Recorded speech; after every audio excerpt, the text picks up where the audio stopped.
C'était pas avec les Bougas. Hein. Alors donc, vous remarquez qu'il est là-bas, très proche de Christ, mais loin. Mais celui qui était là-bas à l'intérieur, dans la douleur, a pu échapper au châtiment universel que Dieu va donner sur tous ceux qui ne seront pas en règle avec lui. Mais les gens qui sont sur la terre, qui étaient en bas, ils le regardent en haut, ils ne savent pas ce qui se passait en haut là-bas. Il s'est réconcilié avec le Créateur avant de fermer l'œil. Donc quand vous regardez n'importe qui, que ce soit une prostituée, que ce soit n'importe qui, regardez-le avec les yeux d'amour. Parce qu'en un clin d'œil, c'est terminé. Les gens, dans Jean chapitre 8, les gens, la femme qu'on voulait lapider, là, que, oh, nous avons trouvé cette femme-ci en flagrant délit d'adultère. Quand le Seigneur a dit que je lapidais, chacun a disparu, non? Quand ils sont restés là-bas, est-ce que les gens qui sont partis ont su ce qui s'est passé? Non. Le lendemain, quand ils vont voir la femme au marché, ils vont dire quoi? Adultère. Chaque fois qu'on dit que, voilà la femme alors que je t'ai parlé là, c'est elle. Elle a couché avec tous les hommes ici comme ça. Quelqu'un dit Congo ça. Chaque fois quand vous faites comme ça là, parce que la Bible déclare que l'amour couvre une multitude des péchés. Quand tu fais comme ça, c'est pas par amour que je le fais. Tu révèles la multitude des péchés. Ça va aller sur elle pour l'accuser. Les péchés vont aller sur elle pour l'accuser. Ça ne la trouvera pas. Ça reviendra sur toi. Amen. Donc tout ce que tu dis adultère, ça revient que sur toi. Parce que tu ne peux pas dire de la malédiction sur ce que Dieu a béni. C'est que la malédiction va revenir sur toi. De la même façon, tu ne peux pas bénir non plus ce que Dieu a maudit. Ça reviendra sur toi la malédiction. Donc quand tu vas dire à cette femme-là que je connais la femme-là, elle a commis l'adultère, c'est toi qui dis cela. Quand tu vas te positionner, tu vas dire montre-la, elle a commis l'adultère, mets ton film, on voit. C'est là que tu vas voir que ta bande a été grillée. Alors donc quand on regarde n'importe qui, regarde quelqu'un avec amour. Parce que toi qui es debout aujourd'hui, demain peut tomber sur ce qu'on te dit que tu es chrétien, tu vas dire non. En dedans, les prostituées. La Bible déclare que les prostituées vous dévanceront dans le royaume. Dévancer comment? Le pharisien dit qu'il est, oh, moi je donne mes dîmes, je donne ceci. En dedans, la prostituée, quand elle dit, oh Seigneur, sors-moi de cette filet, il ne parle même pas. J'ai dit qu'il veut coucher avec, il ne veut plus coucher avec un homme, il couche toujours. Quand Dieu regarde, il descend, enlève la miséricorde. Parce que la Bible déclare que celui qui se rabaisse sera élevé. En dedans, le pharisien dit que non. S'il y a quelqu'un, c'est que Dieu va venir visiter ici, c'est moi, je lis la Bible chaque jour. L'orgueil. Donc, faites attention aux prophètes de Dieu. J'avais dit dans un enseignement, je le redis encore une fois, le prophète pour dire, même si quelqu'un est un faux prophète, gardez-vous de parler contre lui. Gardez-vous de parler. Laissez les gens qui font des sensations sur YouTube là-bas pour chercher le nombre de vues, qu'ils fassent cela. Ils vont en copier. C'est les prophètes qui parlent aux prophètes. C'est le principe de Dieu là-bas.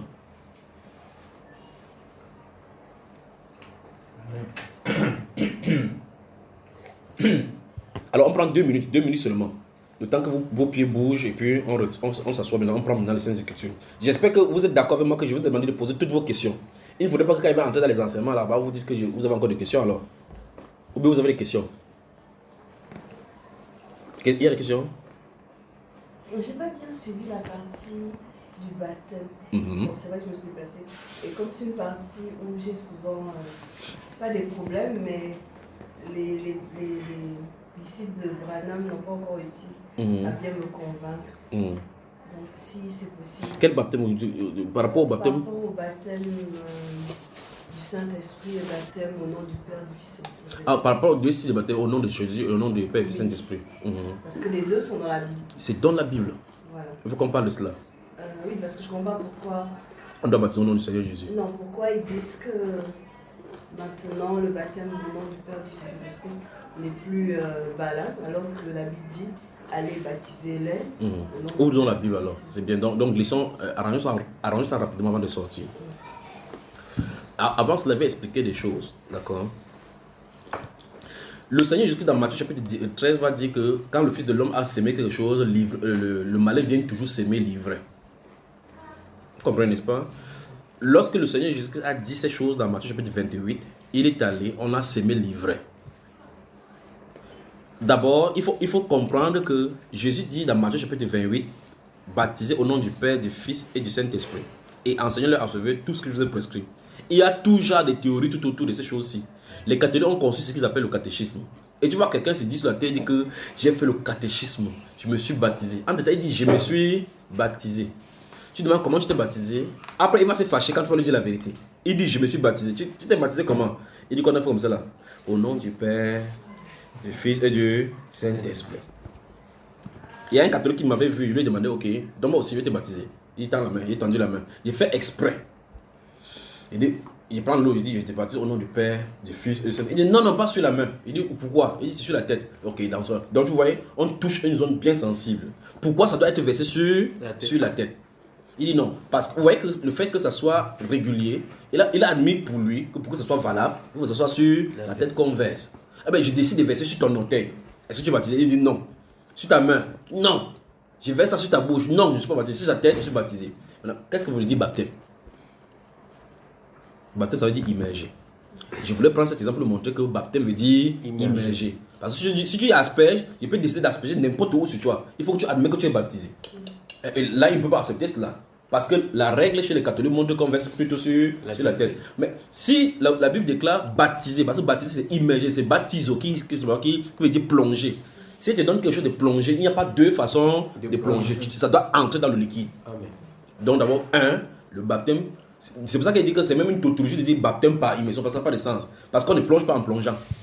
On plonge, pour quelqu'un dit on ne plonge pas en plongeant. On ne plonge pas en plongeant. Encore moins, on n'asperge pas en plongeant. On n'asperge pas en plongeant. Donc les deux choses ça n'a pas de sens. C'est pas comme tu dis que je mange ma nourriture en mangeant. Comment tu peux manger en mangeant? Tu manges tout court. Donc, lorsqu'on te baptise, ça veut dire que on doit t'immerger au nom du Seigneur Jésus. On doit te plonger au nom. Regardez le nom maintenant. Donc, le premier principe, c'est on doit d'abord plonger. Maintenant, la question, c'est quel nom qu'on doit le faire. D'accord? Donc, si on admet donc que toute personne qui a été aspergée n'est pas conforme aux Saintes Écritures, ça veut dire que tous les catholiques, sans exception, ne sont pas en règle.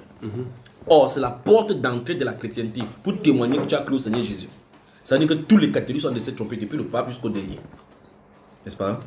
Même si tu as fait n'importe quel nombre d'années, c'est quand même le mensonge. Et Dieu ne t'a pas dit que, ok, comme tu es catholique, j'admets que c'était faux. Parce que là, c'est la parole de Dieu qui est vérité. C'est la parole de Dieu qui est vraie. Et Dieu va juger toute personne par la parole. Donc, ça veut dire qu'aucun catholique n'est baptisé conformément aux Saintes Écritures. Maintenant, il y a des gens donc. Et remarquez donc justement, c'est quand l'Église catholique a introduit ces choses-là qu'on a commencé à dire au nom du Père, du Fils et de l'Esprit. D'accord? Donc, je place dans la chose. C'est déjà bien expliqué. Actes des apôtres est séparé de Matthieu de 10 jours. C'est 10 jours. Donc, on lit, je vais seulement citer maintenant, on va élever. La Bible déclare que les apôtres étaient réunis sur la montagne, donc là, et ils demandent à Jésus, est-ce en ce moment, Jésus au chapitre 1, est-ce en ce moment-ci où tu rétabliras tout le royaume d'Israël? Il dit, c'est pas à vous de comprendre ce que le Père a fixé de sa propre autorité, mais vous recevrez une puissance, le Saint-Esprit sera sur vous, et vous serez mes témoins à Jérusalem. Quand il a dit cela, après avoir donné plusieurs choses, il a dû monter, il disparaît. Là, nous sommes le 40e jour, parce que depuis qu'il est ressuscité, il a fait 40 jours sur la terre. La Bible déclare au chapitre 2, verset 1, il dit que le jour de la Pentecôte, Pentecôte ça veut dire Pentecôte, ça vient de 50. 50, donc ça veut dire que 50 après parce qu'il y avait une Pâque. Et cette Pâque-là, de cette période-là jusqu'à la Pentecôte, ça fait 50 jours. C'est dans le livre de Lévitique, on trouve cela. Donc il y a 50 jours qui, c'est pas depuis le moment de Pâque là jusqu'au moment le moment où il est allé au ciel et que le Saint-Esprit est descendu. Le Saint-Esprit donc est le symbole de la liberté parce qu'en cette année-là, la Pentecôte. Vous m'entendez bien? Hein? Oui, frère. Ok. La Pentecôte, c'est le moment où on sonne la libération. On célèbre la libération. Vous avez n'importe quoi, le jour, s'il y avait quelqu'un qui était en esclavage, à la Pentecôte, tu vas faire relâche. Donc, le Saint-Esprit relâche les gens pour montrer que, véritablement, vous êtes témoignés maintenant comme étant des gens qui étaient en esclavage, qui sont libres. Parce que cette année, ils sont libres. Donc, le point, c'est ceci. Le Seigneur Jésus-Christ, quand il parle, la Bible déclare que. Comment on va faire cet enfant-là? La Bible déclare donc que c'est 10 jours après qu'il se part. Donc, le moment où il a parlé sera monté au ciel. Et le moment donc où le Saint-Esprit descend, c'est la Pentecôte, à la Pentecôte. On dit tout à coup, le Saint-Esprit est venu, le lieu où ils étaient assemblés trembla. Je suis allé doucement pour qu'on comprenne bien. Donc, après, Pierre va se lever, les gens commençaient à se moquer parce que les gens étaient là comme Yves. Le Saint-Esprit les avait vraiment abreuvés. Le corps, c'était étranger dans un corps humain au point où ça les a enveloppés. Ils se comportaient comme des soulards. La Bible, quand les gens étaient dépassés une fois de plus, ils ont dit que les gens sont pleins de vin doux. Après, la Bible déclare que Pierre s'est levé là-bas et dit que les gens, ce n'est que la 9e heure comme vous le voyez. Car regardez bien ce qui se passe, c'est ici que s'accomplit ce que Joël a dit. Sur mes servants et sur mes serviteurs, je verserai mon esprit et ils prophétiseront. Il a commencé à prêcher pour les amener à comprendre ce qui est en train d'arriver. Et puis, verset 37, la Bible déclare, quand ils ont entendu ces paroles-là, ils eurent le cœur vivement touché. Il dit à Pierre, ils venaient de se rendre compte qu'ils ont tué le Messie. Il dit, que ferons-nous? Regardez dans l'esprit, 10 jours viennent de passer. 10 jours. C'est 10 jours. Jésus a dit, baptisez au nom du Père, du Fils, du Saint-Esprit. On y revient. On demande à Pierre, qu'est-ce qu'il faut faire? Repentez-vous. Et que chacun de vous soit baptisé au nom du Seigneur Jésus. Tu as entendu ce qu'il a dit? C'est le capitaine de l'équipe. C'est 11. Parce qu'on a dit que Pierre, de même que les 11 sont levés. Donc Pierre dit devant les gens, On pose la question, qu'est-ce qu'il faut faire? Repentez-vous, que chacun de vous, chacun individuellement, de vous soit baptisé au nom de Jésus pour le pardon du péché. Parce que le baptême au nom de Jésus-Christ confirme que tu as admis que Jésus-Christ a porté tes péchés. Tu peux imaginer ce que ça peut faire, pourquoi Satan a fait ces choses aux gens. Donc en fait tu pries là, oh Seigneur, il a pardonné mes péchés, il a pardonné mes péchés, mais tu n'as pas admis cela. Tu n'as pas compris, parce que c'est la confession pour montrer que tu es d'accord avec cela. Tu es d'accord, oui, ton sacrifice doit être lavé. Lui, il avait admis que je suis là, je suis le sacrifice. Il est allé que Jean-Baptiste le lave. C'est terrible. Jean-Baptiste a dit que mince, moi, je t'ai baptisé, non jamais. Après, il a dit il faut qu'on accomplisse tous chacun ce qui est juste. C'est juste qu'un sacrifice pour que ce soit présenté à Dieu, que ce soit lavé. Ça doit être nettoyé. Christ a dû passer par là, bien qu'il n'y ait plus à des péchés. Alors Pierre dit, repentez-vous et que chacun, nous sommes au verset 38 là, et que chacun de vous soit baptisé au nom de Jésus pour le pardon de vos péchés. Baptisé au nom de Jésus pour le pardon de vos péchés. Et vous recevez le don du Saint-Esprit. Car la promesse est pour vous. Et par plusieurs autres paroles, il les conjure en disant, sauvez-vous de cette génération perverse. Ceux qui acceptaient sa parole furent baptisés. Et en ces jours-là, les disciples augmentaient d'environ 3000 ans. Chapitre 8, même chose. Philippe va aller là-bas, on va y baptiser au nom du Seigneur Jésus. La question que je te pose maintenant, c'est que 10 jours plus tôt, Jésus a dit de baptiser en quel nom? Maintenant, lui, il dit qu'on lui demande qu'est-ce qu'il faut faire. Il dit quoi? Au nom de... Ça, c'est Pierre. Pierre a-t-il mal compris ou bien il a désobéi? Il a bien compris. Il y a toujours confusion. Non, on avance maintenant. Attends, non, oui, j'ai posé la question exprès. On avance au chapitre 8, Philippe, l'évangéliste. Lui, il n'était même pas là quand Jésus parlait de cela. Parce qu'on a vu ces 11 personnes, ces disciples qui étaient là-bas. Maintenant, quand il part en Samarie, il baptise au nom de Seigneur Jésus. Le Seigneur Jésus. Pas vrai? Les Samaritains, on dit qu'ils n'avaient pas reçu le Saint-Esprit, ils avaient seulement été baptisés au nom du Seigneur Jésus. Philippe a-t-il désobéi? Il y a encore la confusion. On avance. Paul, qui n'était même pas là physiquement, qui n'a pas vu Jésus physiquement, qui dit l'évangile que je vous ai annoncé, il est reçu d'un homme, ni appris de aucun homme. Donc, il n'a pas entendu Pierre prêcher pour aller prêcher sa part. Il était de côté. Jésus lui a dit, voici ce que tu vas faire. Voici ce que tu vas faire. Il trouve les gens. Acte chapitre 19. Maintenant, toi-même, tu lis. Acte chapitre 19. Bonjour à Libreville. Bonjour, frère Junior. Vous savez que c'est les musulmans qui trouvent les alternatives. Vous savez que dans le Coran, Mohamed dit que si vous allez, vous devez faire les ablutions avec l'eau. Mais si vous allez dans un endroit où il n'y a pas l'eau, vous pouvez prendre le sable pour vous faire les ablutions. Et vous prenez le sable, vous faites les ablutions, vous faites comme ça. Là. Dieu n'a pas ça, vous devez vous baptiser. Et ça doit être comme la Bible dit. Chapitre 19, verset 1 à 6. Quand même lire à haute voix. Pendant qu'Apollos était à Corinthe, Paul, après avoir parcouru les hautes provinces de l'Asie, arriva à Éphèse. Ayant rencontré quelques disciples, il leur dit, « Avez-vous reçu le Saint-Esprit quand vous avez cru ?» Ils lui répondirent, « Nous n'avons pas même entendu dire qu'il y a un Saint-Esprit. » Et il dit, « De quel baptême avez-vous donc été baptisés ?» Et ils reconnaissaient que le problème était au niveau du baptême. Parce que s'ils faisaient le baptême qu'on faisait maintenant, le Saint-Esprit viendrait. Oui. Et il répondit, du baptême de Jean. Alors Paul dit, Jean a baptisé du baptême de repentance, disant au peuple de croire en celui qui venait après lui, c'est-à-dire en Jésus. Sur ces paroles, ils furent baptisés au nom du Seigneur Jésus. Tu as entendu? Maintenant, Paul, lui, il a fait le redon. Pierre, on peut dire qu'il était têtu parce qu'il était trop rebelle. Il entrait souvent dans l'eau quand on ne lui a pas demandé. Mais Paul, qui n'était pas de ce groupe-là, et qui dit que son évangile est définitif, qu'un ange même du ciel ne peut pas prêcher un autre évangile que cela, que c'est parfait, définitif, et que c'est Jésus qui lui a demandé. Et dans 1 Corinthiens 11, il dit exactement la même chose que le Seigneur a dit dans la nuit où il était avec Paul, le Pierre. Il dit, j'ai reçu du Seigneur ce que je vous ai enseigné. C'est que dans la nuit où il faut crucifier. Il dit, j'ai reçu du Seigneur, pas d'un nom. J'ai reçu du Seigneur. Il dit, dans la nuit, il prit du pain. Quand il faisait ça, Paul n'était pas là. Mais Jésus est venu nous expliquer. Maintenant, s'il y a des gens qui étaient véritablement baptisés, ce sont ces groupes de personnes-ci. Parce que c'est Jean qui les a baptisés. Un prophète envoyé de Dieu. Paul le regarde et dit, mais, ok, ils ont encore été baptisés. Tu vois ça? Parce qu'ils étaient dans une dispensation. C'est une dispensation de préparation à la réception. Maintenant, ça, dans la dispensation, maintenant, vous avez reçu maintenant, il faut que votre péché, vous admettez que vos péchés sont pardonnés. Donc, c'est ça qui a introduit. Pour qu'il entre dans cette dispensation, il pouvait se taguer en disant que non, je ne peux plus me baptiser. C'est un prophète de Dieu, envoyé de Dieu, que la voix parlait dans le ciel, qui m'a baptisé. Je ne me baptise plus. Je suis comme les gens font aujourd'hui. Ils se sont rebaptisés? Non, le continent, c'est pas toi qui as lu. On dit sur ceux Lui, il est encore sur cette parole. Mais eux, ils avaient été baptisés. Mais attends, Ah, oui, c'est non, rentre encore. Verset 5. Sur ces paroles, ils furent baptisés au nom du Seigneur Jésus. Tu as remarqué la façon qu'on a écrit en français, on n'a pas dit ce feu, il faut rebaptiser parce qu'il n'y a pas de rebaptême. La chose c'est, quand tu n'es pas baptisé conformément, si on te plonge, c'est la première fois que tu te baptises. Alors on remonte un peu plus au 3, encore 3, 4, verset 3. Il dit, de quel baptême avez-vous donc été baptisés? Donc Paul dit, mais vous avez été baptisé quel baptême? Qu'est-ce qu'il répond? Et ils répondirent du baptême de Jean. Donc ils avaient été baptisés par Jean.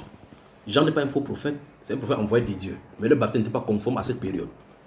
Tu vois? Donc il n'y a pas de rebaptême dans la Bible. Même si on t'a baptisé 400 000 fois. Parce que les gens, j'ai fait tout et tout pour corriger ce langage, ce milieu chrétien. Je vais encore me rebaptiser. Tu es rebaptisé comment? Il y a un seul baptême. C'est ce baptême que si tu te baptises, on ne peut plus jamais te baptiser.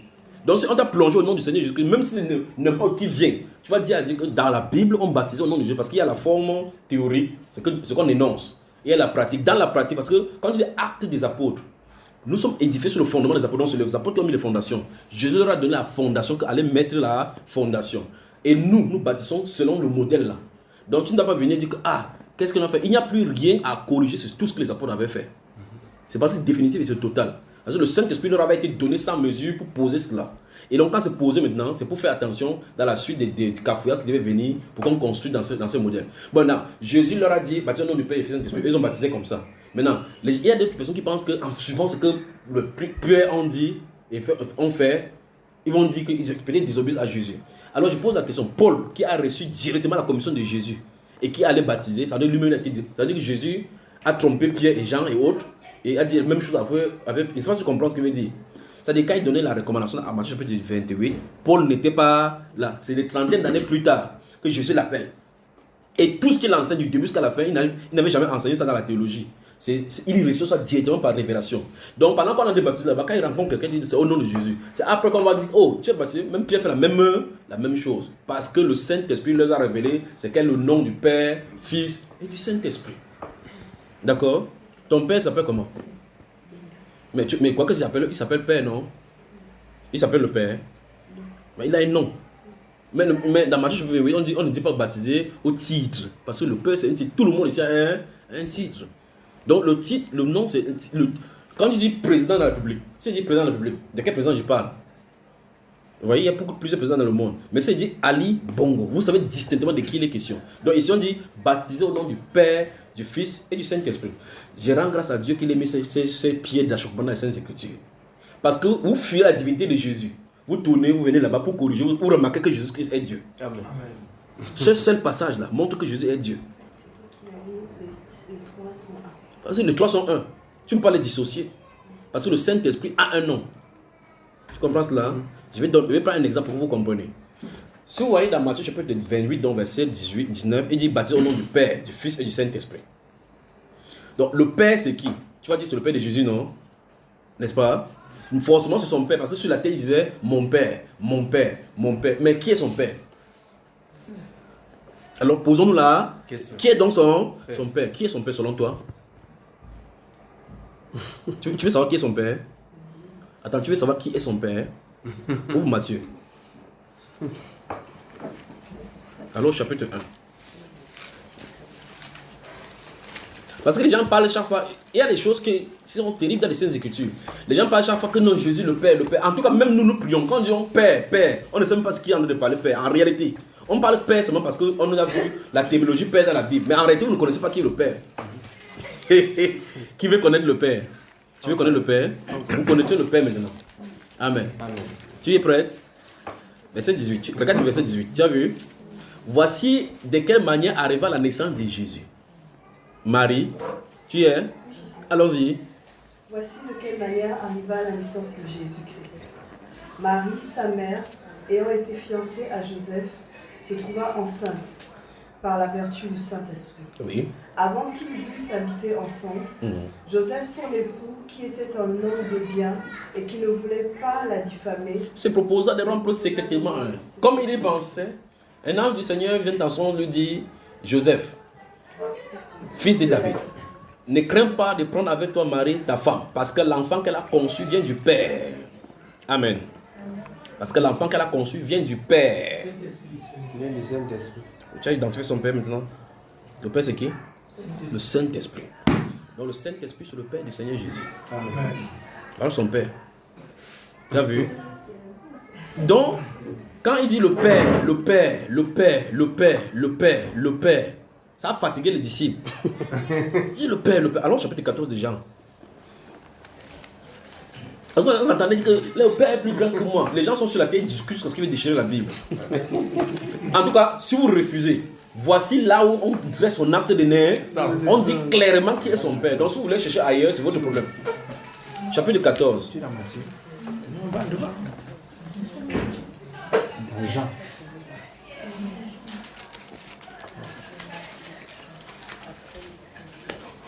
Vous y êtes? Vous êtes prêts là? C'est choquant. Maintenant, écoutez bien. Si on a admis donc, on vient de voir, on va seulement expliciter encore davantage. On vient d'admettre et on va démontrer, Bible à l'appui, que le Saint-Esprit et le Père, c'est la même personne. Matthieu chapitre 28, donc dans ce cas, ça se réduit à deux personnes déjà. Le Père et le Fils. Nous sommes d'accord? Parce qu'on a dit au nom du Père, Fils, Saint-Esprit, qui étaient des titres. Tu comprends, hein? Ok. Donc on a compris que la personne qu'on appelle Père, c'est la même personne qu'on appelle Saint-Esprit. Si on se réduit donc, ça revient à la même personne. Votre président de la République ici, il est le chef des forces armées. Il peut même aller faire une manifestation avec les armées, il porte la tenue militaire. Pourtant, il n'a jamais fait un camp militaire. Mais quand je dis chef des armées, on voit qui? Le président. Donc ça dit que le président de la République gabonaise et le chef des armées, il s'agit de la même personne. Là, le titre se réduit. Mais il faut qu'on sache qui il est. Parce que c'est la constitution qui lui donne ce droit républicain. Il incarne. Quelqu'un dit incarne. Incarne. Donc ça dit que c'est une position qui lui donne l'autorité pour faire certaines choses dans cette autorité. Donc ça dit que la position du Père, il y a une dimension de fonctionnement dans cette autorité-là. Quand il fonctionne en Père, c'est différent quand il fonctionne en Saint-Esprit. Vous y êtes? Donc ça dit que Matthieu chapitre 28 se réduit maintenant en deux. On va finir, on va le réduire. Ok. Finalement, on va voir donc comment on va baptiser, d'accord? Et on y va. Dans le verset 6, le Seigneur Jésus dit, je suis le chemin, la vérité et la vie. Nul ne vient au Père que par moi. Alors, quand il va dire comme ça, c'est les disciples qui commencent à dire, mais Seigneur, parce qu'en fait, il va dire, je m'en vais vers le Père et vous en savez vers le chemin. C'est là que quelqu'un dit, mais depuis tu dis qu'on connaît le chemin. Si on connaissait le chemin, on ne sait même pas savoir comment. Il dit, montre-nous le chemin. Il dit, je suis le chemin. Nul ne va au Père. Remarquez là où il se trouve. Il dit, nul ne va au Père sans passer par moi. Verset 7. Si vous me connaissiez, vous connaîtriez aussi mon Père. Donc ça dit qu'en réalité, clairement, vous y avez moi. Quelqu'un ouvre la porte là-bas, ça ne vous concerne pas. Vous tous vous soulevez. Alors c'est ici qu'on a de vouloir aller. Attendez, on dit que quelqu'un pleure. On a de toucher les choses célestes, on dit qu'il y a des pleurs. Ferme la porte là. Quand il pleure, c'est le sang qui coule. Oh. Donc écoutez. Donc, ici, Jésus dit que si vous me connaissiez, vous connaîtriez aussi mon Père. Dans Matthieu chapitre 11, il a dit, Seigneur, je te loue, le Seigneur du ciel, d'avoir caché ces choses aux sages et aux intelligents, et de les avoir révélées aux enfants. Il dit, nul ne connaît le Père sinon le Fils. Nul. Donc vous entendez quelqu'un sur la terre, il rejette Jésus, il dit que non, il a dit de faire les voyages astraux, il connaît le Père, il se connecte avec la lumière. Il est en plein dans les ténèbres là-bas, il appelle ça lumière. Et Jésus dit que nul ne connaît le Père. Il rejette Jésus, hein. Il dit même tous les francs-maçons et les religions à mystère. Il dit que non, ils font les méditations transcendantales pour se connaître au cosmos, à la lumière, à la grande énergie qui a créé le ciel. Tu parles. Satan les trompe que celui qui a créé l'énergie. Quand il se manifeste avec le feu. Et quand il voit ça, il croit que non, c'est le Dieu des Lumières. Parce qu'il s'appelle le prince des Lumières. C'est le Dieu des Lumières là-bas justement. Mais celui qui est le créateur, la grande lumière, il est autre personne, mais pour se révéler au travers du Fils de Jésus. Jésus donc dit, nul ne peut aller au Père que seulement, et nul ne peut connaître le Père si ce n'est le Fils, ou bien celui à qui le Fils le révèle. Donc, ça veut dire quoi? Jésus, tu veux faire la commune là, il vient, il dit, s'il veut te montrer qui est le Père, il te dit en particulier qui est le Père. Il dit, nul ne peut connaître, si le Fils doit le révéler. Bonjour à Libreville. Bonjour. Jésus a dit dans Matthieu 11 que c'est seulement ceux à qui le Fils révèle qui peuvent connaître qui est le. Donc si, révéler ça veut dire quoi? Il dit montrer qui il est. Continuons la lecture. On va voir s'il va montrer.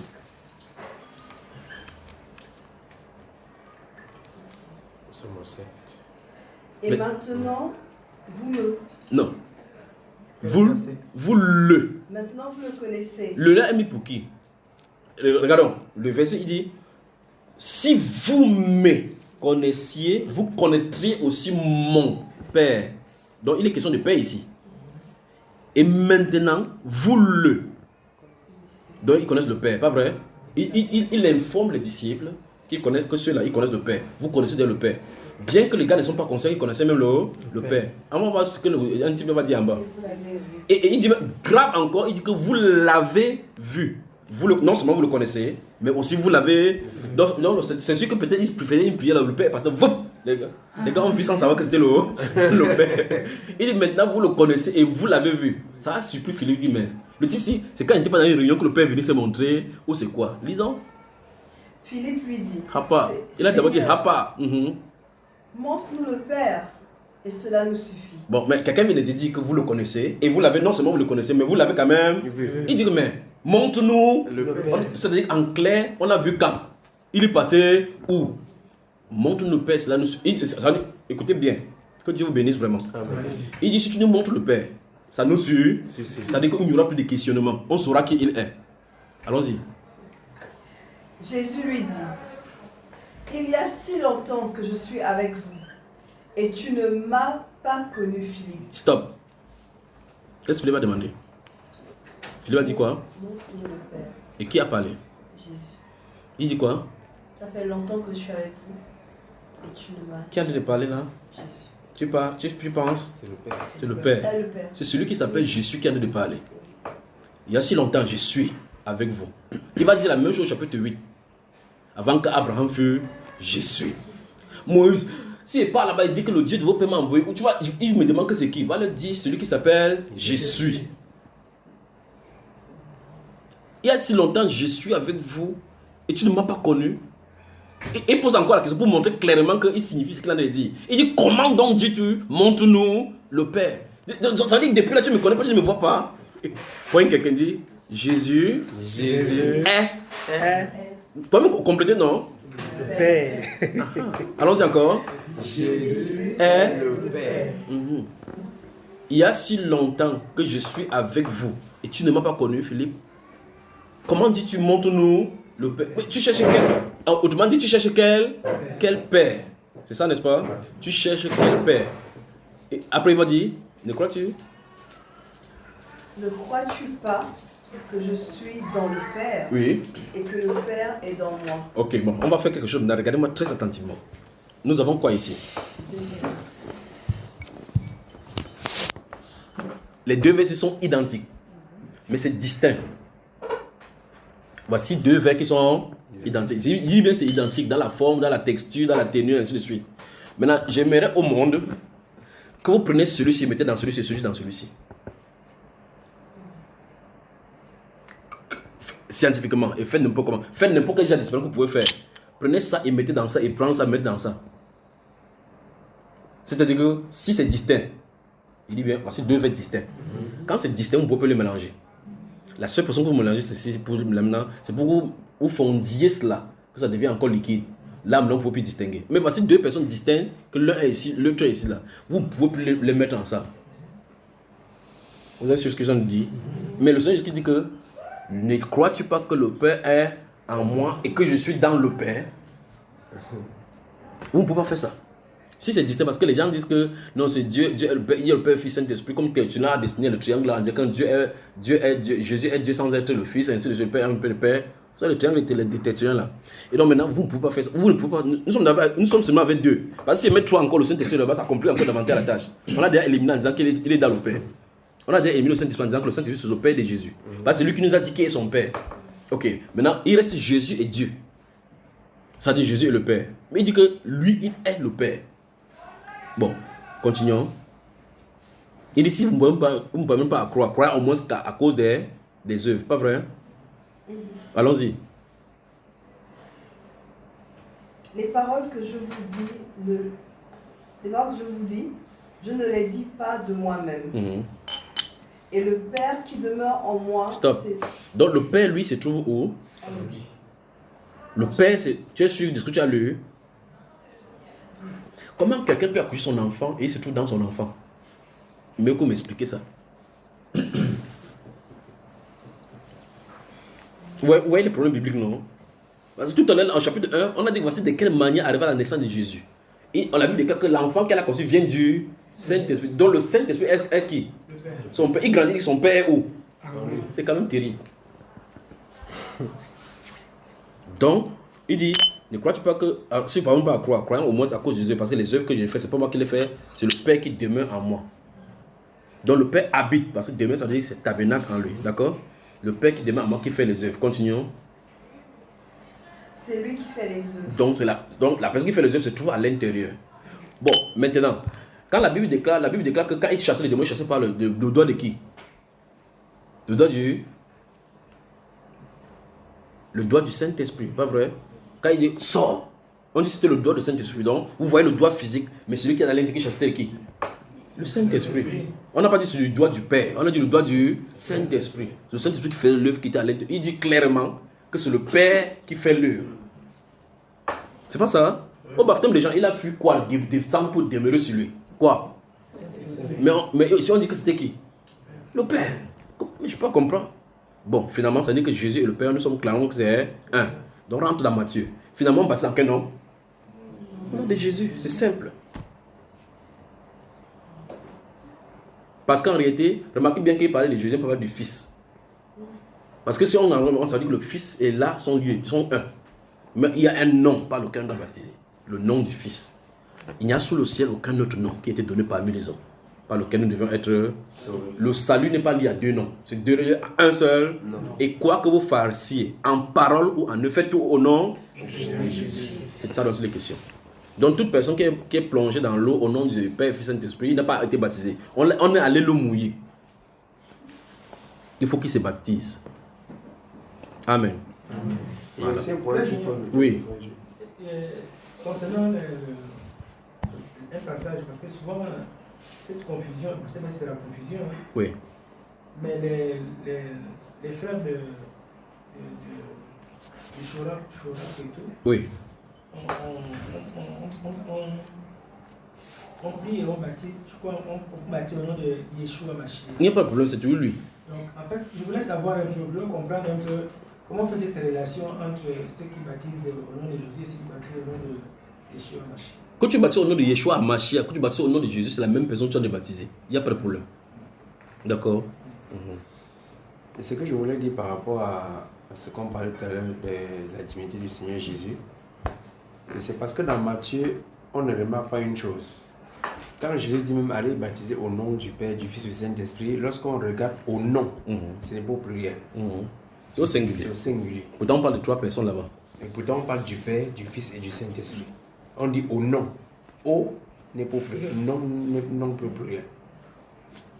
Voilà maintenant les témoins de Jéhovah qui se trouvent aussi dans des problèmes ici. Il dit que ceci c'est la force agissante. Tu veux baptiser au nom du Père et du Saint-Esprit, tu mets un être avec une force. Voilà, en fait, pourquoi je voudrais dire encore une chose. C'est au singulier, n'est-ce pas? Oui. Donc c'est Jésus toujours. Oui, c'est lui. Maintenant, là, en fait, ce qui emmène beaucoup de débats de génération en génération, c'est juste le nom imposé. Et là, quand lui, il vient encore avec le nom de Yeshua Mashiach. C'est le nom, c'est la personne. C'est pas deux noms, c'est un seul nom. Oui, c'est ça, c'est le nom. Je crois qu'il va falloir. Il y a une explication. C'est celui dont il est question. Dans notre langue. On va parler. Le livre qu'on a lu aujourd'hui, c'était quoi? Le livre quoi? Le livre qu'on a lu Jean-Baptiste, où l'ange venait parler à Zacharie, là, c'était quoi? Jean? Non. Luc. Le livre de Luc. Luc, c'est quoi?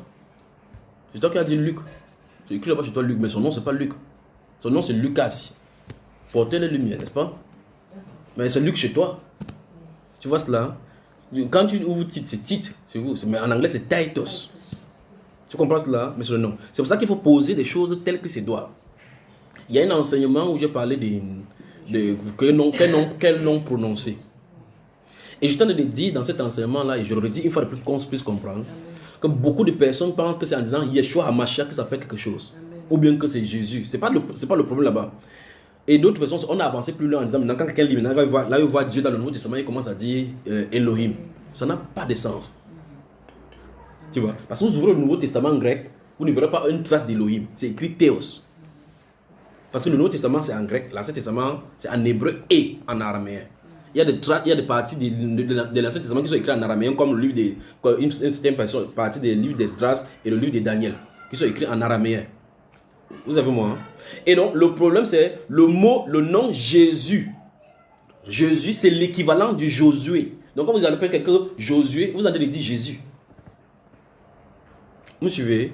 Quand vous dites Jésus, c'est Josué. Mon fils qui s'appelle Josué là, son équivalent, c'est Jésus.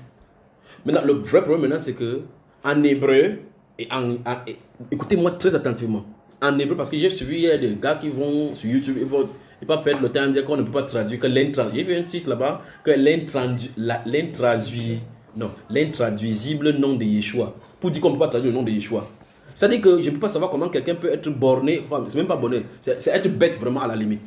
Parce qu'en réalité, le simple fait de lire l'araméen et le l'hébreu dans la même Bible, qui ne sont pas écrits de la même façon qu'on a traduit. C'est ça. Parce que l'araméen, le mot Jésus en araméen s'écrit pas de la même façon en hébreu.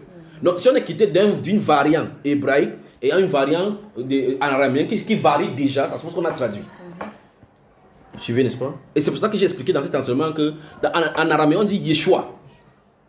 En hébreu on dit Yehoshua. Ça fait 4 syllabes dans un, 3 dans l'autre. Ce n'est plus le même nom. Parce qu'en réalité, si votre nom c'est Liliane, on écrit votre Liliane avec Y, L-Y. L'autre avec L-I, ce n'est plus vous. Parce qu'un seul être et ça change le nom. Ici c'est un syllabe. Vous remarquez, on dit Yehoshua. Alors quand tu dis Yeshua, que Yeshua marche, vous en avez parlé en quoi? En hébreu ou en araméen? Oui, ils sont de parler à quelqu'un par exemple qui dit le nom de Jésus ne peut pas être traduit parce qu'il finit avant de passer en grec. J'ai fini avant de passer en grec. Quand on dit non, l'intraduisible nom de Yeshua. C'est pour ça que je dis que si quelqu'un si tu es baptisé au nom de Yeshua, si tu es baptisé au nom de Yeshua, Mashiach, ça veut dire que Jésus le Messie. Il n'est pas dit qu'on baptise au nom de Jésus le Messie. D'accord? Il est question qu'on baptise au nom du Seigneur Jésus. Parce que les musulmans croient que Jésus est le Messie. Mais le Jésus dont il parle comme Messie, c'est Issa. Ça n'a rien à voir avec le Jésus du Nouveau Testament. Mais remarquez bien que la Bible déclare que Dieu a fait Seigneur et Christ ce Jésus que vous avez crucifié. Donc c'est Seigneur Jésus. Donc si vous voulez dire baptisé au nom de Yeshua, vous devez baptiser au nom de Adonai Yeshua. En réalité, pour être en règle avec les Écritures. Moi, vous suivez, frère? Parce qu'on baptise au nom du Seigneur Jésus. Du Seigneur Jésus. Dieu l'a souverainement élevé au-dessus du nom. Il lui donne un nom qui est au-dessus de tout. Parce que dans la Bible, il y a des Jésus. Il y a Justice qui est là-bas. Il y a Jésus qui est là-bas dans les Saintes Écritures. Quand je dis je te baptise au nom de Jésus, de quel Jésus? Il y a un seul Jésus qui est Seigneur. Amen. C'est celui dont on appelle Seigneur Jésus. Alors, je suis en train de dire que lorsque quelqu'un dit le nom de Jésus c'est Yeshua, ça me fait rire parce que dans l'araméen, quand vous prenez le livre de Néhémie ou bien le livre d'Esdras, il y a un Josué là-bas parce que la partie là est écrite en araméen. Ce n'est pas écrit Yehoshua, c'est écrit Yeshua. Et ça se traduit en hébreu par Yehoshua. Donc, le nom Jésus et Josué sont les équivalents. Et le nom Josué, vous avez moi, hein? On ouvre la porte là-bas, vous regardez, vous cherchez, vous attendez quelqu'un, frère. Oh, alors, donc le nom Josué, c'est le nom qu'on traduit par Yehoshua, ou bien Yeshua. Alors, si on vous dit que non, on ne peut pas traduire le nom de Jésus, parce que le nom de Jésus vient de l'araméen, alors l'araméen et l'hébreu ont des appellations différentes, c'est le même nom. Donc, il prend ceci dans la Bible pour montrer que le nom de Jésus varie d'une langue à l'autre. Il ne touche pas encore le grec, j'arrive. Tu entends? Donc, si vous prenez le nom, par exemple, comme je t'en ai dit, Esdras chapitre 2, on cite d'abord Yeshua. Là-bas, le mot là, c'est écrit là-bas, Yeshua, là, c'est écrit là-bas en araméen. Et Josué, fils de Nun, le serviteur de Moïse, à qui on impose la main, Josué, vous prenez en français, vous allez écrire, vous allez lire dans Nombre chapitre, dans Esdras chapitre 2, vous allez voir en français Josué. Vous allez dans Exode pour le cas des serviteurs de Moïse, on va dire Josué. Mais comme on disait en français, vous voyez Josué, vous ne savez pas. Mais les langues par lesquelles on a écrit à l'origine changent.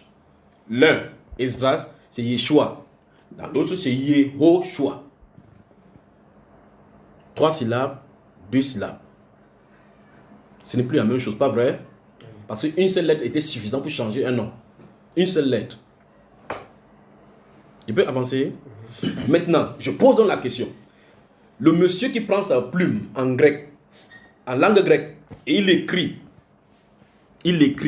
la lettre, jusqu'à là vous avez moi, qu'il écrit la lettre aux Corinthiens.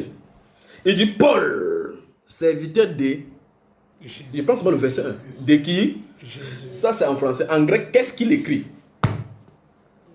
C'est ça, là, on s'arrête d'abord là-bas. Parce que quand il dit pour les gens du Nouveau Testament, qui est Jésus, qui dit non, on n'a pas dit Jésus, on a dit du Nouveau Testament, comme on dit Yeshua.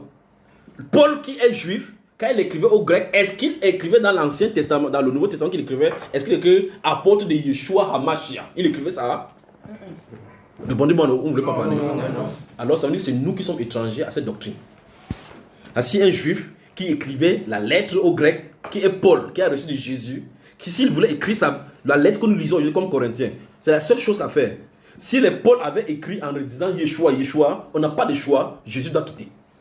Mais s'il n'a pas écrit Yeshua, c'est vous qui ajoutez Yeshua maintenant en grec qui avez des problèmes, pas lui.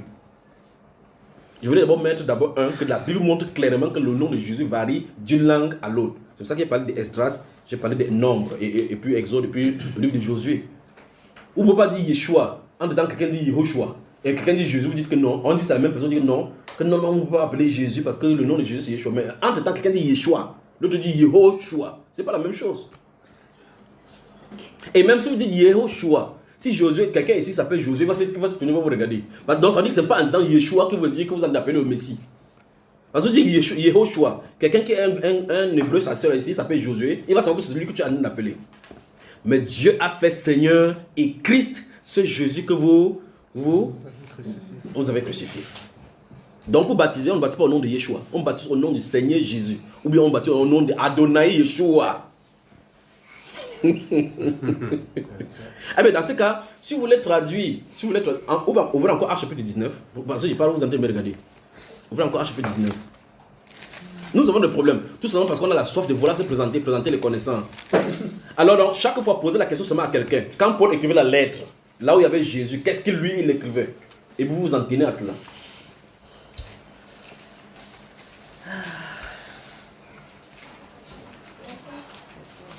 Vous remarquez donc, regardez, si vous lisez Hébreux chapitre 4, vous lisez Hébreux chapitre 4, l'apôtre Paul dit là-bas que si Josué leur eût donné du repos, il ne parlerait pas encore d'un autre repos, d'accord?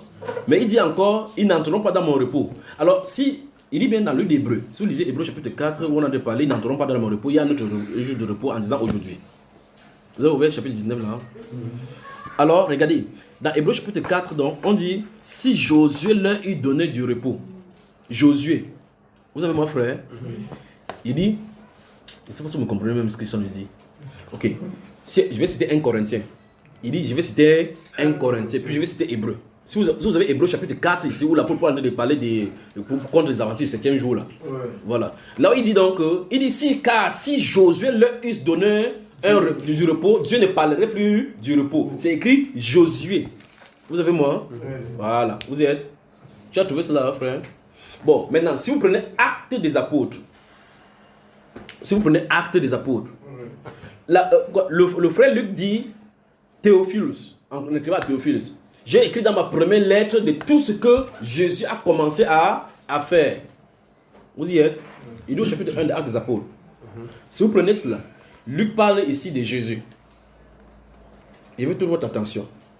Là-bas, dans le livre d'Hébreux, on parle de si Josué leur eût donné du repos.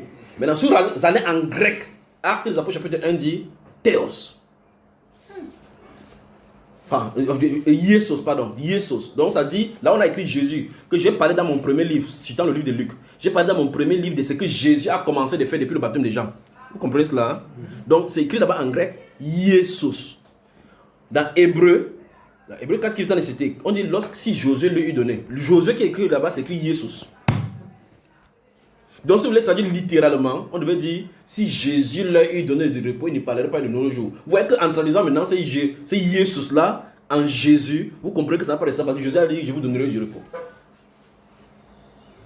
Je ne sais pas si vous me comprenez ici là, ou bien vous êtes fatigué. Je peux mettre le tableau avec les questions que j'ai dit. Hein? Ouais. Que Dieu me bénisse. Là, c'est mieux. Là, c'est mieux. Bon, je vais mettre ma chaise ici.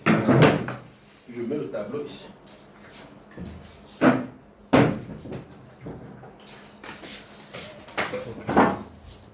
Bonjour à l'Ibreville. Bonjour, frère Junior. Il dit qu'on dit des petites choses comme ça vous dérange. Ici, il y a l'Apocalypse, peut-être des personnes ne viennent plus ici.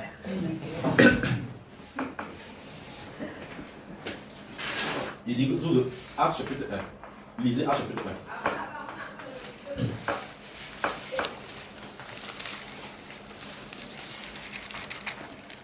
1. Hébreux chapitre 4.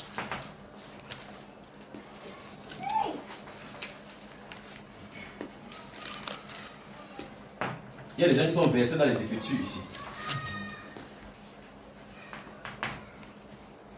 Acte chapitre 1. Oui, allons-y. Théophile, j'ai parlé dans mon premier livre de tout ce que Jésus. Stop. De tout ce que Jésus entouré. C'est lui dont, dans le chapitre, dans le verset 1, c'est lui qu'on cherche. Maintenant, Hébreux chapitre 4, à partir du verset 7. Donc, il parle par rapport au nom de Yeshua.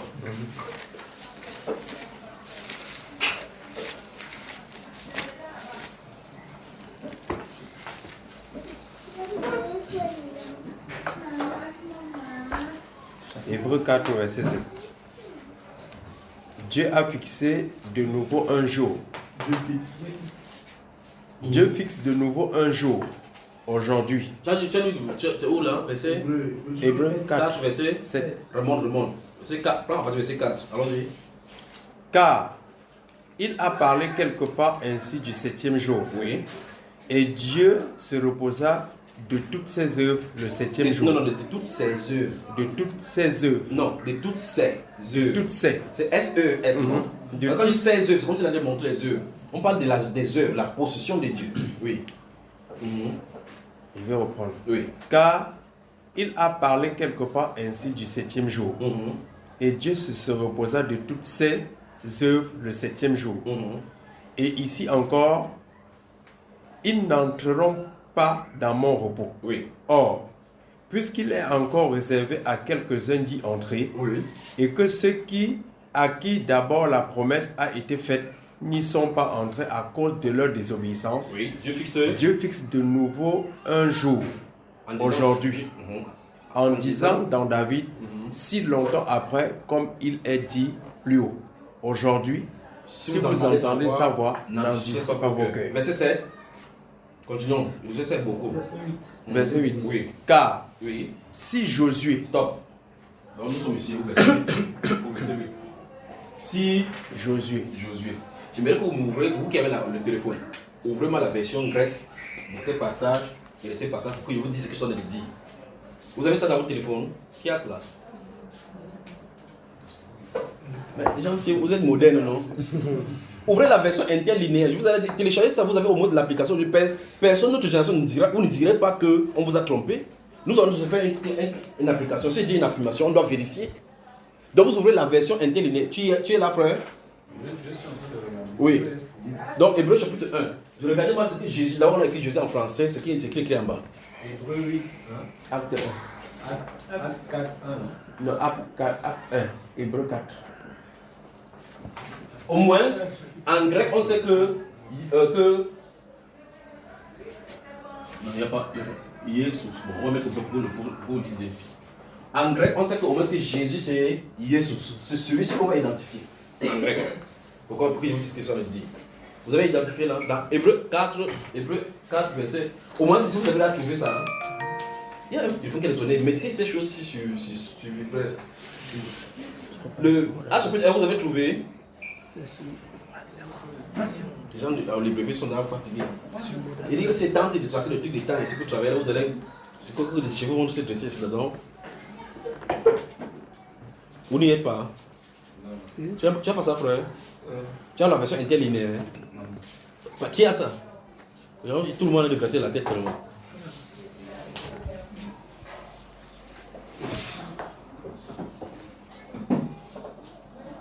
Je parle, je dis doucement pour que vous vous retrouvez.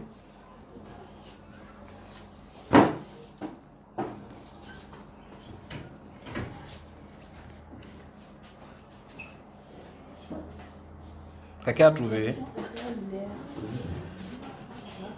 Ok. En tout cas, il veut ouvrir. Voici c'est dans le grec.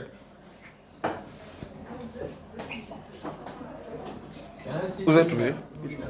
Quand il y a les sites, voici ça ici. Voilà le chapitre 1, Actes des Apôtres. Regarde.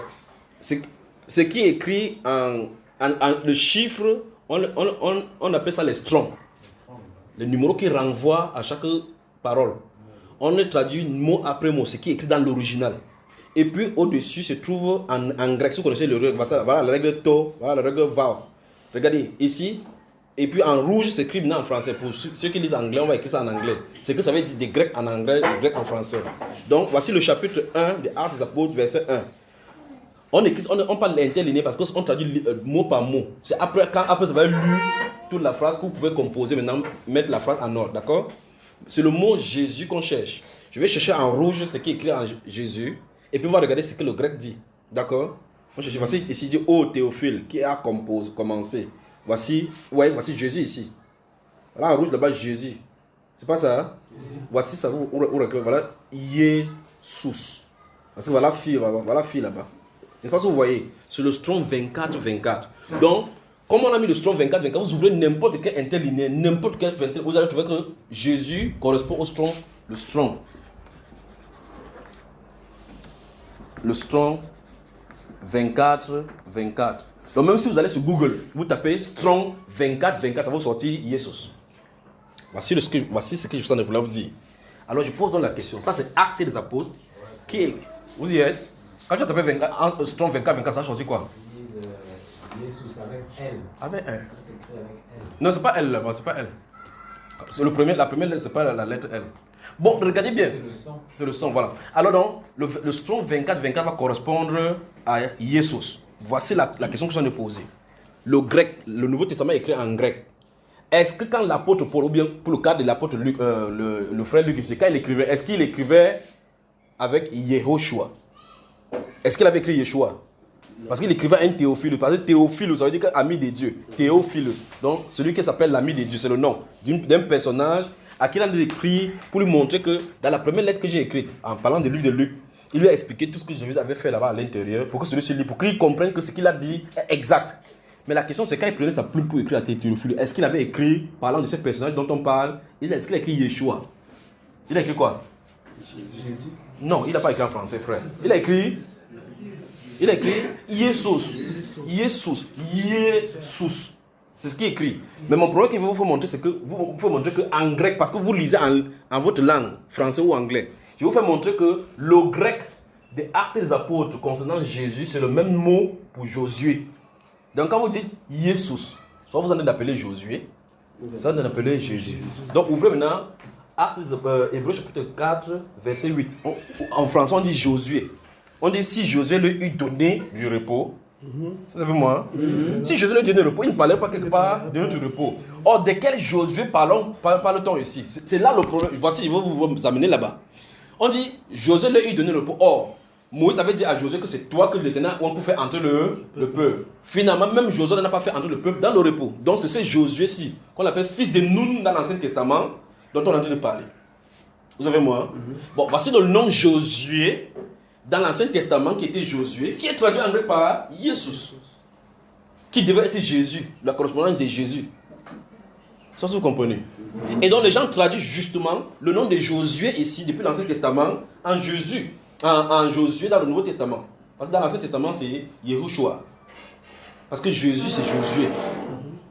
Est-ce que ça m'aurait suivi? Maintenant, ils disent qu'on va appeler Jésus au nom de Yeshua. Maintenant, le nom Yeshua, il y a Yeshua avec un seul là, il y a Yeshua avec 3. Lequel correspond à Jésus le Messie? Parce que si vous rentrez dans l'Ancienne Alliance, les deux s'ils veulent dire Josué. L'un de Josué, c'est en araméen, l'un de Josué, c'est en hébreu. N'est-ce pas que vous comprenez ça? Hein? Donc, le fait de dire à quelqu'un que non, n'appelez plus Jésus parce que Jésus, ce n'est pas le vrai nom, ça veut dire que tu ne dois pas appeler, tu vas dire si c'est Yeshua ou c'est Yehoshua. Parce que dans l'Ancien Testament, il n'y a pas Jésus là-bas, le Jésus donc de la Bible. Il dit Jésus qui est notre sauveur.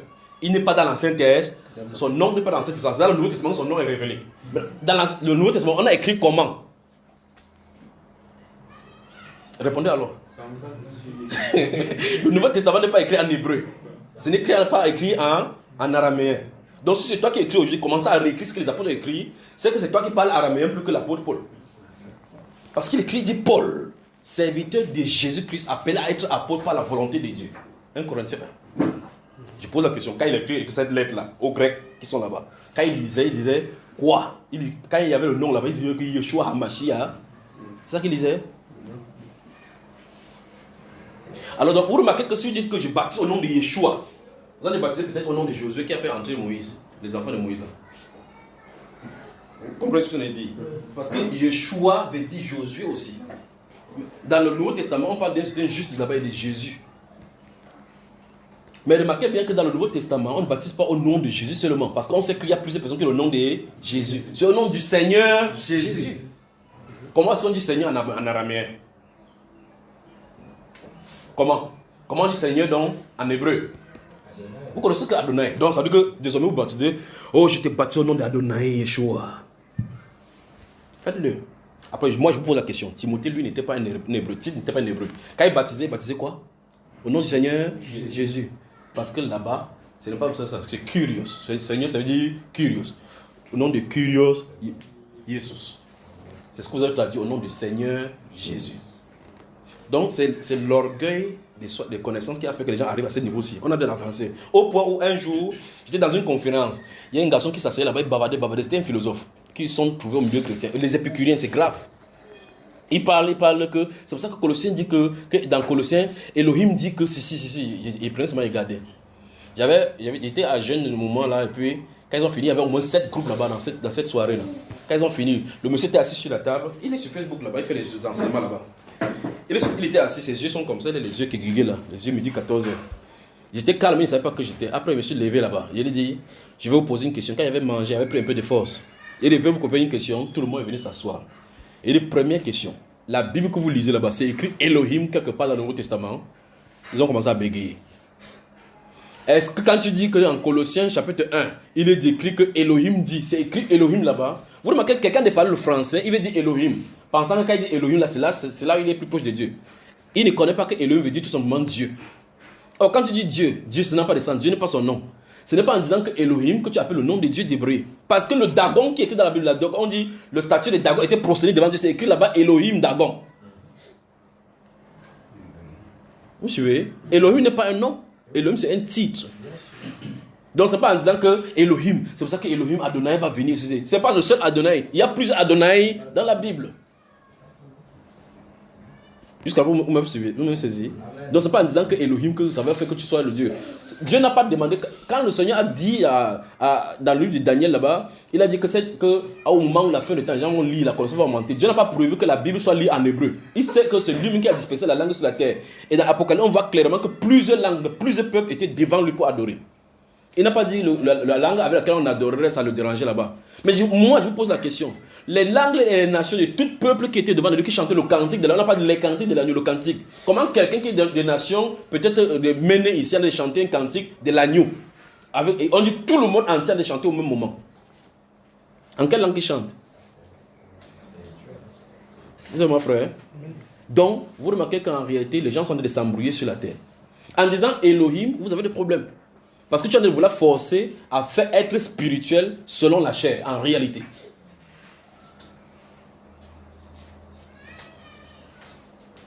Jusque-là, on se comprend jusque-là. Hein? Ne vous fâchez pas. Oh. C'est ça le problème. Et donc, à celui-là, je lui ai demandé, deuxième question. Est-ce qui de vous ici, vous avez fait la conférence, qui de vous ici a rencontré Jésus? Jésus vous a envenu faire ces choses. Pourtant, toutes les questions qu'on lui posait, il répondait. Il a pris 15 minutes pour dire, vous savez, on sort de telle vie, on est fatigué. Si vous faites vos questions, on peut savoir. Ça fait 15 minutes que tu as parlé.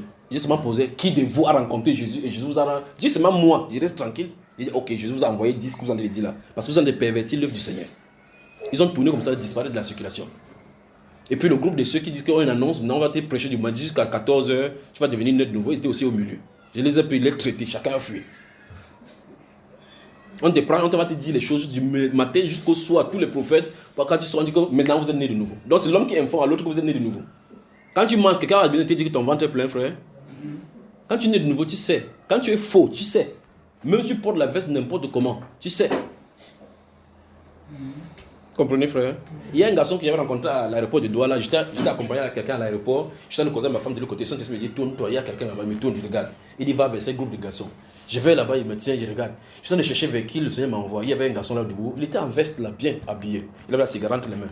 Je suis en train de poser. Et puis quand je l'ai repéré, il dit que je vais te parler. Oui. Il dit, tu es le fils d'un pasteur. Quand il dit que tu es le fils d'un pasteur, il dit, ah, comment la cigarette? Il a fait ça quoi? Il a caché la cigarette derrière. Et puis je le vois devant le miroir. Il dit, quand tu pars devant le miroir, ici tu portes la veste, quand tu pars devant le miroir, tu te regardes dans le miroir, tu pleures. Donc c'est pour dire, même quand on porte la veste, quand chacun sort, c'est chacun qui connaît son problème. Et tu ne peux pas fuir. Ta conscience, même si tu bois la bière, n'importe comment dire que non, je vais noyer mes soucis. Quand la souci va immerger, tu vas savoir que les soucis sont là. Donc il ne faut pas faire des fuites en avant en disant que c'est en prenant Yeshua ou bien quoi que ce soit. D'accord, ma soeur? Donc la chose c'est que restons. Tu voulais poser la question, mon frère? Oui. Bon, moi j'ai une question. Oui. Bon, on sait que le Seigneur Jésus, oui, c'était un juif. Oui. Donc le langage c'est l'hébreu. Oui. Bon, moi je veux savoir comment est-ce que les juifs appelaient Jésus en hébreu. En hébreu. Bon, maintenant, jusqu'à présent, vous me rejoignez encore. Si on rentre dans ce temps-là, il y a les juifs qui parlent en même temps l'araméen, en même temps l'hébreu. S'il appelle en araméen, c'est différent de comme il va appeler en hébreu. Mais moi je voudrais savoir, c'est quoi la langue des juifs? La langue des juifs, la langue des juifs a varié parce que l'hébreu que tu vois, ce n'était pas la langue des juifs seulement. Ça a varié dans le Moyen-Orient, c'est ça qu'on parlait. Abraham parlait cela, même le Melchisedec et Abimelech parlaient toujours la même langue. Tu vois, ça a varié au cours du temps. Parce que la langue qu'on a là maintenant, même la langue hébraïque qu'on a. Vous voulez que je chante dans l'hébreu là maintenant? Même la langue hébraïque qu'on a maintenant, ce n'est pas l'original. Parce qu'il y a des choses dans l'hébreu moderne que la Bible ne connaît pas. Vous comprenez cela? Parce que l'hébreu biblique est différent de l'hébreu dont on parle là maintenant. Vous me suivez, n'est-ce pas? Il y a des choses qui sont écrites en hébreu. Il vous dit ce que ça dit la Bible. Il dit vous allez prendre la Bible, c'est frappé au sorti. Mais en français, c'est ramené en français, comme ça vous comprenez. Donc, la langue hébreu, c'était une langue, ça a varié, évolué, jusqu'à ce qu'on a raffiné, jusqu'à ce qu'on nous avons ici là maintenant. Donc, ça veut dire que s'il faut vraiment trouver. Parce que selon les Écritures, oui, chaque nom chez les Hébreux, les Juifs, oui, avait un sens en fait. Ça a un sens. Bon, ça veut dire je vais arriver quelque part. En hébreu, il y a un premier principe. C'est pour ça qu'on écrit, par exemple, on écrit sans les voyelles. Tu peux lire un mot sans voyelle. Oh, chez vous, vous ne pouvez pas lire ça sans voyelle. Oui. Maintenant, ça veut dire que la langue française, que ce soit la langue française ou la langue de la tu peux pas écrire un mot, c'est écrit comme ça là. Tu peux lire ça. Lis-moi ça donc va. Tu ne peux pas lire. Mais si tu fais là comme ça là, tu peux lire directement. Vous lisez quoi maintenant? Banane. Ah, vous avez couru parce que vous connaissez la banane. Mais quelqu'un a mis BNN, est-ce que vous pouvez lire? On ne peut pas lire parce qu'il n'y a pas de. Il faut le consonne pour pouvoir lire. Mais en hébreu, ce n'est pas comme ça. Vous prenez le mot qui est le radical des serviteurs, avec un même mot, vous pouvez construire tous les autres mots tout autour. Vous savez moi? Donc ça veut dire que pour connaître d'abord, un mot d'abord est porté par une racine. La première chose à identifier, c'est la racine du mot. Ne faites pas qu'il commence à aller dans les histoires, si vous allez mettre des questions, vous voulez leur enseigner. Dieu ne m'a pas donné de cours d'hébreu. C'est pour moi qu'ils connaissent là. Par exemple, quand il fait dans la Bible, quand je ne comprends pas, je fais dans l'hébreu, je sais ce qu'il écrit là-bas. Vous comprenez? Donc, il faut toujours identifier les mots hébraïques, c'est-à-dire que ce sont les si on prend, je prends un exemple. Je ne dois pas écrire le mot hébreu. C'est écrit le shin par exemple. Ou bien ceci. J'ai écrit le resh. Non, j'ai bien dit que je n'écris pas ça. Je vais revenir en français. Ça veut dire que ce que je vais expliquer en français pour que vous compreniez. Voici banane. Vous voyez, banane ne peut que dire une banane seulement en français. Il n'y a pas deux façons de dire quelque chose. Banane, c'est un seul mot. Mais maintenant, en hébreu, si c'est en hébreu, n'est-ce pas? Le fait, pour identifier quel est le mot qui est là-bas, le fait qu'il est comme ça là, on va regarder la racine. C'est comme les trois lettres qui forment le mot-ci, c'est donc ça qui est la racine. Si ça dit banane, à partir de banane, on va construire plusieurs autres mots qui sont toujours liés à la banane. Là, maintenant, tu peux mettre maintenant le olam. Vous pouvez mettre le olam, vous pouvez mettre le kamak, le pata. Vous pouvez mettre maintenant même voilà. Vous pouvez mettre tous les genres d'accent qui sont là-bas. Vous pouvez mettre le ségol, le tséré, le kété. Tout ça, vous pouvez mettre là-bas pour entrer les. Ce sont les voyelles en hébreu. Vous pouvez mettre le kéti là-bas, le kéti. Vous pouvez mettre en introduisant partout. Mais ils n'introduisent pas comme ça, ils mettent là. Vous pouvez mettre comme ça le kamak, le pata, le tséré, le ségol. En mettant les voyelles maintenant, on peut lire ce qui est écrit là-bas. Mais ce sont les voyelles, vous mettez un voyelle quelque part. Les voyelles, ce sont les voyelles longues, les voyelles brèves. voyez, le cours d'hébreu a commencé à faire celui-ci d'autres déjà. Donc, quand tu me poses la question, quand un juif voyait Jésus, si c'est un juif de maintenant, la façon qu'il va prononcer peut différer de ce que les juifs d'antan le faisaient. De la même façon comme le grec moderne est différent du grec ancien. Ça, si vous comprenez. Mais restons dans la simplicité du Nouveau Testament. D'accord? C'est que les auteurs du Nouveau Testament nous ont ramené une écriture et c'est à partir de cette écriture. Notre écriture de Jésus n'est pas partie de la langue hébraïque. L'écriture du Nouveau Testament est partie de la langue grecque. Donc je pose la question. Quand l'original est donné, qu'est-ce qui y est écrit? C'est la question. Lève-moi. Qu'est-ce qui est écrit? C'est écrit que quoi? On a écrit quoi? Que Paul, serviteur de qui? De Jésus ou bien de Yeshua HaMashiach. Bon, on a un problème. Si c'est rendu par Jésus, avant qu'on a traduit ici maintenant, parce qu'on a traduit la version latine pour amener vers chez nous, vous avez moi, la Septante, avant de revenir vers nous ici. Si c'est traduit par Jésus et que aujourd'hui j'ai réécrit, j'ai introduit Yeshua, je ne suis pas fidèle à l'original. Nous sommes d'accord là-dessus. Je suis à l'original grec, je suis pas fidèle parce que je n'ai pas l'original de patois qu'on parlait. J'ai l'original des gens qui ont entendu, parce que Matthieu a marché avec lui, Pierre a marché avec lui. Si lui est l'écrivain, Pierre est un juif plus que moi. Si lui est un écrivain, Pierre, serviteur de Marc qui a écrit, parce que ce n'est pas Pierre lui-même qui a écrit. Marc qui a dirigé, ne met pas Yeshua HaMashiach et qui veut mettre, c'est que je connais Jésus plus que Pierre. Dieu ne nous a pas demandé de parler du juif. Il n'a pas demandé de parler de la langue hébraïque. Oui, mon cher. En fait, moi, c'est parce que, bon, comme on sait, chez les juifs, chaque nom avait une signification. C'est ça que je viens de dire. Il vient d'expliquer ça que Yeshua, le nom, le radical qu'il porte, que ce soit en araméen, parce que ce n'est pas le radical que tu cherches. Le radical veut dire justement Dieu sauveur.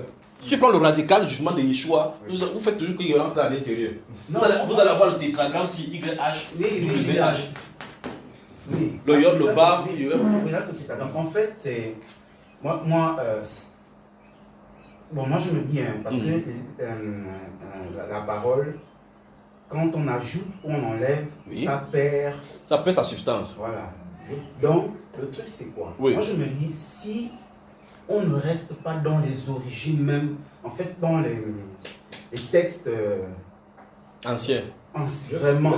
Bon, le texte ancien dont tu parles là, c'est lequel? Et le texte ancien dont tu parles, c'est en hébreu ou bien en grec? Non, je parle de l'hébreu parce que c'était. On n'a pas de texte en hébreu parce qu'il n'y a aucun texte en hébreu qui parle de Jésus. C'est le texte grec qui parle. Donc ça veut dire que Yeshua, il n'y a pas de. Non. Yeshua. Gardons dans l'esprit ici. Oui. Le Jésus dont nous parlons dans le Nouveau Testament, qui marche, qui est notre sauveur. Oui. Le renseignement qu'on a sur lui commence dans le Nouveau Testament. Donc c'est en grec qu'on le connaît. Okay. Dans l'Ancien Alliance, on ne le connaît pas. Okay. Donc, on ne connaît pas le nom là. Dans l'hébreu, en fait.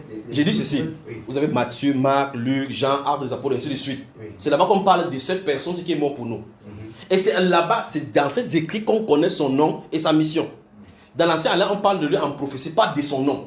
C'est pas ça que je comprends. Parce que ce que tu viens de faire là, on parle de la supposition de ce que les gens qui vivaient l'appelaient. Mais on n'a pas son écrit qu'on appelait par écrit avec ce langage-là, avec la bouche. C'est pas ça que je comprends. Quand il marchait sur la terre comme ça, on l'appelait certainement avec leur langue.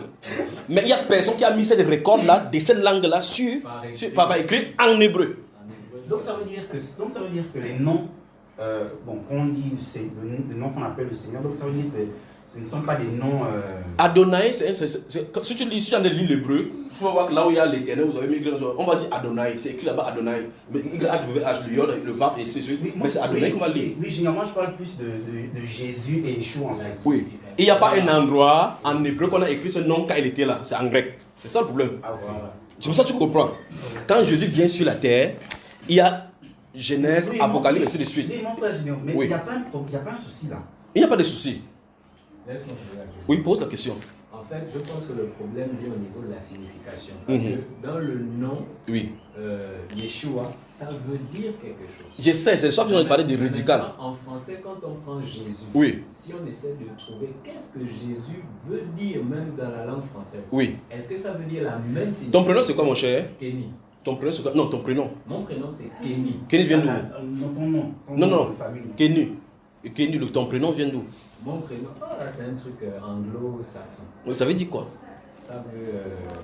ça a beaucoup de significations. Beaucoup de significations. Oui, en ta langue, ça veut dire quoi? Dans ma langue, ça ne veut Donc, voilà, c'est là où je vais trouver en venir. Tu vois que le fait que tu n'as pas de signification dans ton nom. Même prenons Yahweh. Yahweh, c'est en quelle langue? Yahweh, on va dire. Ça veut dire que si tu veux rentrer, c'est dans leur langue que ça a ses significations. Tu ne peux pas vouloir que Yahweh dise la même chose chez eux, que Dieu est sauveur, ou Dieu est éternel, ou bien Dieu est celui qui est dans ta langue. Ça se comprend. Donc ça veut dire que c'est pas que je ne m'attends pas à ce que dans ma langue française, que Jésus veuille dire que Dieu est sauveur. Voilà. Mais en lisant dans le grec, quand on lit dans le grec original, l'ange dit, tu lui donneras le nom de Jésus parce que c'est lui qui sauvera son peuple de ses péchés. Donc Jésus dont on a décrit, c'est celui qui sauve le peuple du péché. Donc ça peut vouloir dire quelque chose dans une langue. Dans une langue sans avoir une signification dans une autre. Dans une autre, c'est ça. Maintenant, en fait, c'est simplement ce que les gens utilisent. Moi, c'est pas que j'ai un problème avec le nom de Jésus. Oui. Mais les gens utilisent que Jésus, dans d'autres langues, ça ne veut rien dire. Donc on a perdu le sens. Oui. C'est ce que certains utilisent. Oui. Mais moi, si c'est Yeshua, Jésus, je suis à l'aise avec. En tout cas, moi, c'est la même chose. Moi, j'ai pas de mal. Parce que ça c'est la. Je crois que l'imprégnation de Yeshua vous a traité ici. Non, en fait, c'est pour savoir aussi comment répondre aux autres. Moi, je vous comprends bien. Moi, déjà, le nom de Jésus, comme j'avais un peu partagé avec vous, le Seigneur m'a fait la grâce d'aller au ciel. Oui. Et là-bas, on m'avait parlé du nom de Jésus. Voilà. En tout cas, même quand tu penses, c'est comme ça, parce qu'ils connaissent son nom. Oui. Bon, en même temps, ils peuvent aussi s'adapter avec nous, en fait. C'est pas que c'est pas le problème de l'adaptation. Je vais vous comprendre. Une fois de plus, je m'en tiens à l'original. L'original de son nom qu'on appelle traditionnellement, c'est en hébreu. L'original de son nom qui nous est transmis par écrit, c'est en grec. C'est ça le problème. C'est pour ça qu'il dit, quand quelqu'un écrit la Bible, là où Jésus disait, là on a parlé de lui dans le Nouveau Testament, c'est écrit en quoi? En araméen ou en ceci. Si vous pensez donc que ceux qui écrivaient en hébreu, si l'apôtre Paul qui était hébraïque, en écrivant, s'il savait que ce nom-là, s'il traduisait, et ça devait poser problème, il ne traduirait pas. Parce que c'est une révélation qu'il a eue. Il a développé parler d'une personne. S'il a pris sa plume, il a écrit Yesus, ça veut dire qu'il sait effectivement que le fait qu'on écrit Yesus, ça ne change pas sur la personnalité de la personne. Ça se comprend. N'ayez pas peur que vous avez dit Jésus, ça va pas, parce que les gens ont dit des choses là-dessus que intraduisibles.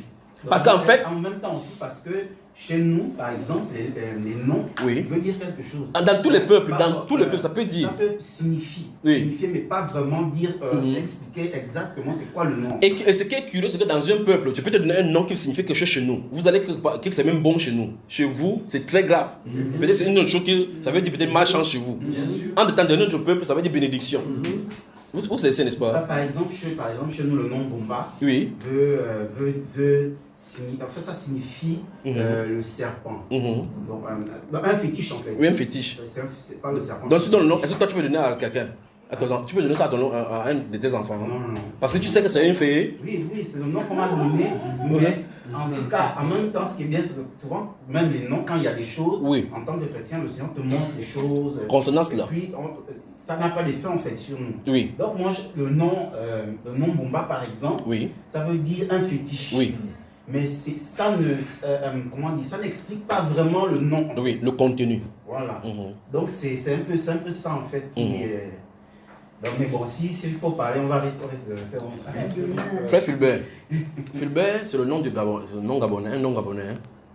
Oui. C'est quelle l'origine, c'est quoi? C'est français. Ça veut dire quoi, Fulbert? Oh, on ne connaît pas. Jean. Qui s'appelle Jean ici? Pierre, qui s'appelle Pierre? Christelle, qui s'appelle Christelle? Anne, qui s'appelle Anne? Grâce, qui s'appelle Grâce? Ah oui. Donc vous voyez, on a des prénoms qu'on a empruntés quelque part. Ça peut ne pas signifier quelque chose pour toi, ça signifie quelque chose quelque part dans une autre langue. Mais voici le point que je voulais qu'on voie. Si quelqu'un dit... Le point, c'est quand quelqu'un veut dire que le nom... C'est quand la personne n'aura pas d'explication lorsqu'il aura que le nom de Jésus n'a pas sa place. Quand tu dis ça, c'est toi qui n'auras pas de place. Parce que si tu veux imposer Yeshua, il faut que dans l'original qu'on a regardé pour traduire en français, qu'on voit que de façon distincte, c'était écrit Yeshua. C'est ça le problème. Donc si les écrits originaux ont montré Jésus, on sait que c'est la même personne qu'on a de parler, on suppose que c'est de cette personne, c'est quand ils vivaient, on parlait en langue. Parce qu'il n'y a pas de personnes qui ont repris la vie de Jésus en hébreu en premier lieu. La vie de Jésus a été reprise en grec. Et la question fondamentale, c'est Quand on arrivait en grec, lorsqu'on arrivait sur son nom pour parler de lui, quel nom écrivait-on sur le papier? C'est là qu'il faut répondre. Si c'est Jésus, alors la personne qui... Là, on a amené Jésus chez nous. Ça veut dire qu'on est déjà quitté d'une langue à une autre. Et donc, tu n'as pas à attendre à ce qu'un grec ou bien un français, comment on dit, Jésus, parce que le monde, les sons, parce que dans le latin, il y a des choses qui ne vont pas en grec aussi. Parce que chaque fois qu'on chante dans une langue, il y a des choses qu'on va ajouter. Vous prenez par exemple, vous allez voir des gens dans les Saintes Écritures qui traduisent la Bible. Mais aucun, il dit bien, aucun traducteur n'a traduit le verset 1 du chapitre 1 des Jean comme les témoins de Jéhovah. C'est les témoins de Jéhovah seuls qui ont bien traduit. Jean 1. Oui. Vous voyez? C'est un exemple, pas que ça nous dit. Donc même si vous corrigez la Bible, là-bas vous avez un pied d'achoppement là-bas que Dieu a positionné. Qu'est-ce que Jean 1 dit chez vous? Au commencement était la parole était avec, et la parole était Dieu. C'est ce qui est écrit, frère. Tu as lu ça? Oui, ça c'est lui second. Oui, dans l'autre version, tu as encore quelle version là-bas? J'ai aussi BYM, celle du choix. BY1 ou BJC? Ça a changé puisque lui il est maintenant dans Yeshua Mashiach. Ah non, il a quitté de Jésus à Yeshua. Nous avançons seulement. Lisons le verset 1. Donc Jean 1 dans lui second. Non, dans sa version, donc, version BY ou BJC. Très bien. Oui. Okay. Je vais commencer ici. Bonsoir, commencez à regarder, vous me regardez, vous riez. Attendez. Jean chapitre 1, verset 1, c'est difficile de trouver là. Non, c'est là. Alors, il dit ici, au commencement était le Logos. Oui. Et le Logos était vers Elohim. Bon, Logos, ça veut dire quoi? La parole. Il y a le mot parole dans notre langue. Il y a le mot parole dans notre langue. Pourquoi donc mettre Logos alors qu'il y a parole? Comment? Vous envoyez l'esprit. N'est-ce pas que vous comprenez? Ok. Bon, maintenant, si vous lisez le livre de Luc, chapitre 1 que vous avez lu tout à l'heure, là, écoutez bien. Le Logos, c'est la parole. Comment tu le regardes comme ça? Non, oui. En fait, je me demande pourquoi c'est là, en fait, Logos. Tu dis que tu ne sais pas pourquoi il a mis comme ça? Je me demande pourquoi... Pourquoi il a utilisé Logos? Oui. Mais c'est ce qu'ils sont là interroger. Ils ne savaient même pas que c'était écrit là-bas. C'est vous qui avez lu. Et c'est même pas là où je partais. Donc, mais regardez. Donc, je vais vous montrer qu'il y a quelque chose derrière. Parce que ma Bible que j'ai là-bas, je lis pour le témoin de Jéhovah, je lis pour lui, ça ne me dérange pas du tout. Parce que ce qui est à savoir, c'est entendre la voix du Saint-Esprit. Si tu entends la voix du Saint-Esprit, aucune version biblique ne peut te déranger. Parce que à la radio, j'ai parlé de cela. Quelle est la bonne version? Aucune version biblique sur la terre n'est juste. Aucune. La seule chose à faire, c'est d'avoir le Saint-Esprit. Donc maintenant, ici, il dit, au commencement, c'était le Logos. Je ne sais pas comment parler. Mais si vous lisez Actes chapitre 1, le mot qui est traduit par Logos, qui est traduit par Logos, qui veut dire parole, le même mot grec sera écrit par Luc en écrivant livre. Si vous regardez, il dit, j'ai écrit dans mon premier livre. Le mot qui est écrit par livre en français, c'est écrit en grec aussi, Logos. Donc Logos veut dire la parole, ça veut dire le livre. Vous me suivez, frère? Donc maintenant, ça veut dire que s'il traduit ici, là maintenant, il arrive sur Hébreu, fait un peu un bon en avant, on liste là, on voit aussi, dans Actes chapitre 1, il a aussi traduit le même mot là pour Logos, pour qu'on voit.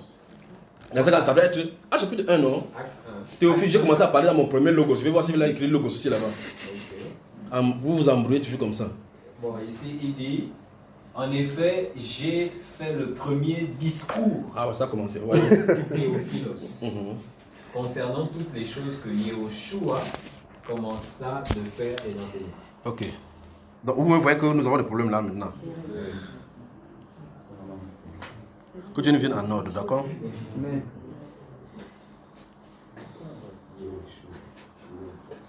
Regardez, nous sommes là, voilà Actes des Apôtres chapitre 1. Je parle avec les preuves. Voilà ça.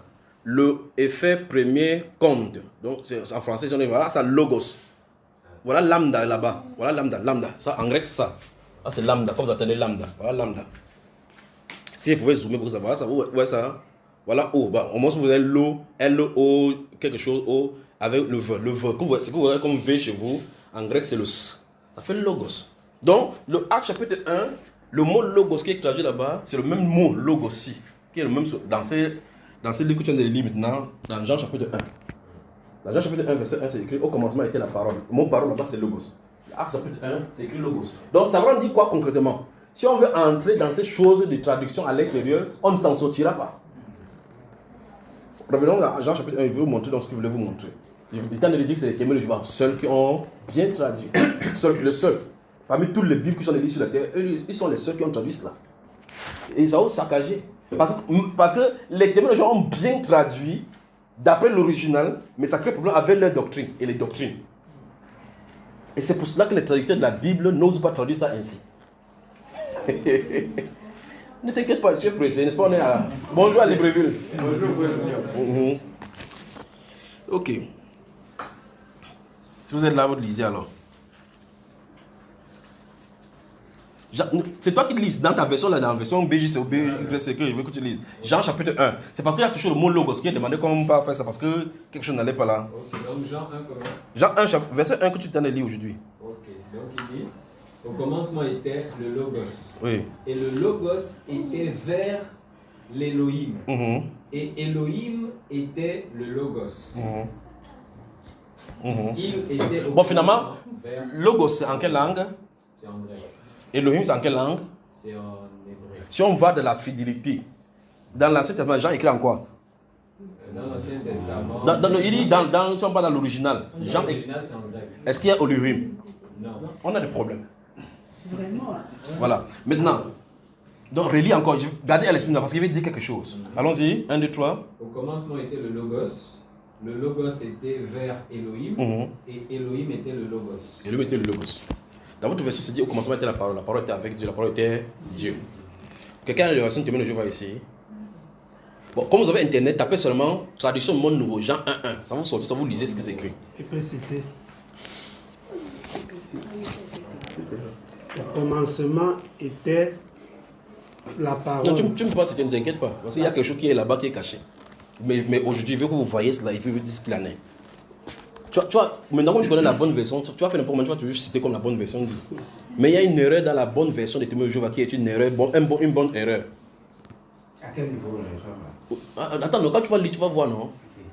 Vous avez trouvé? On est en train de chercher ça. Donc tapez juste traduction du monde nouveau, bien témoin de Jéhovah, Jean 1.1. Que ça vous donne ça, vous sortez sur YouTube.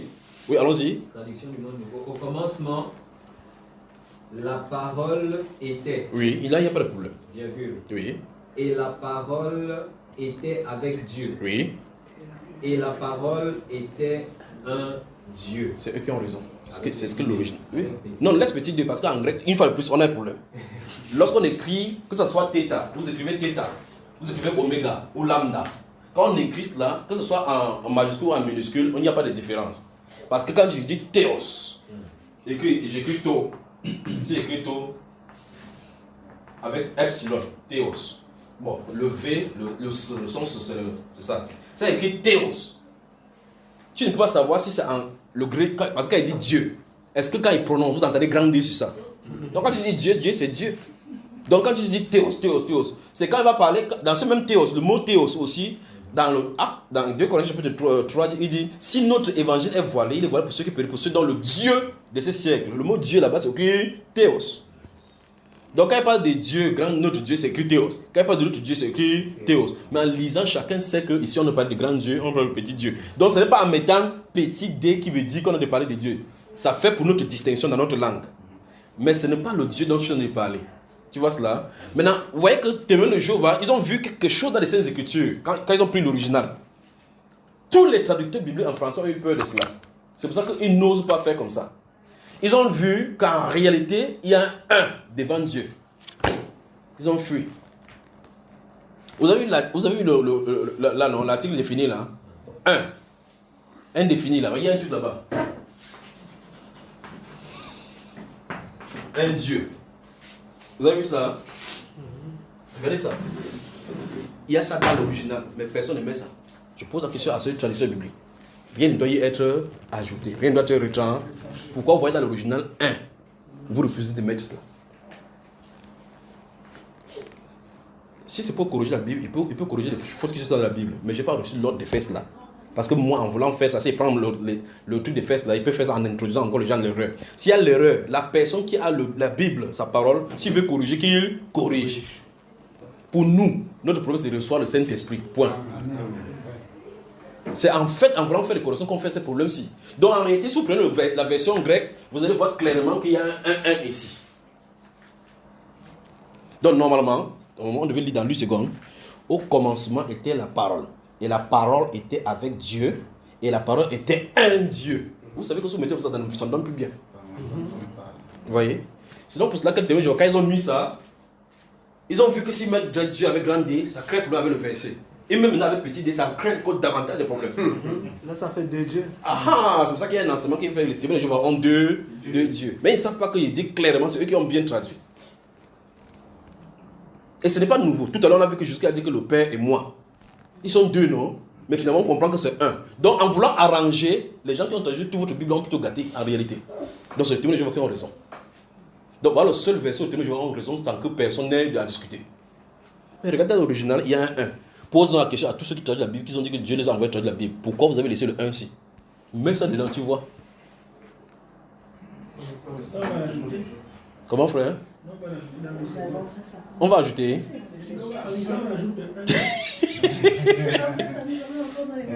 Eh bien, maintenant, si vous ajoutez maintenant un Dieu, maintenant il y a un problème.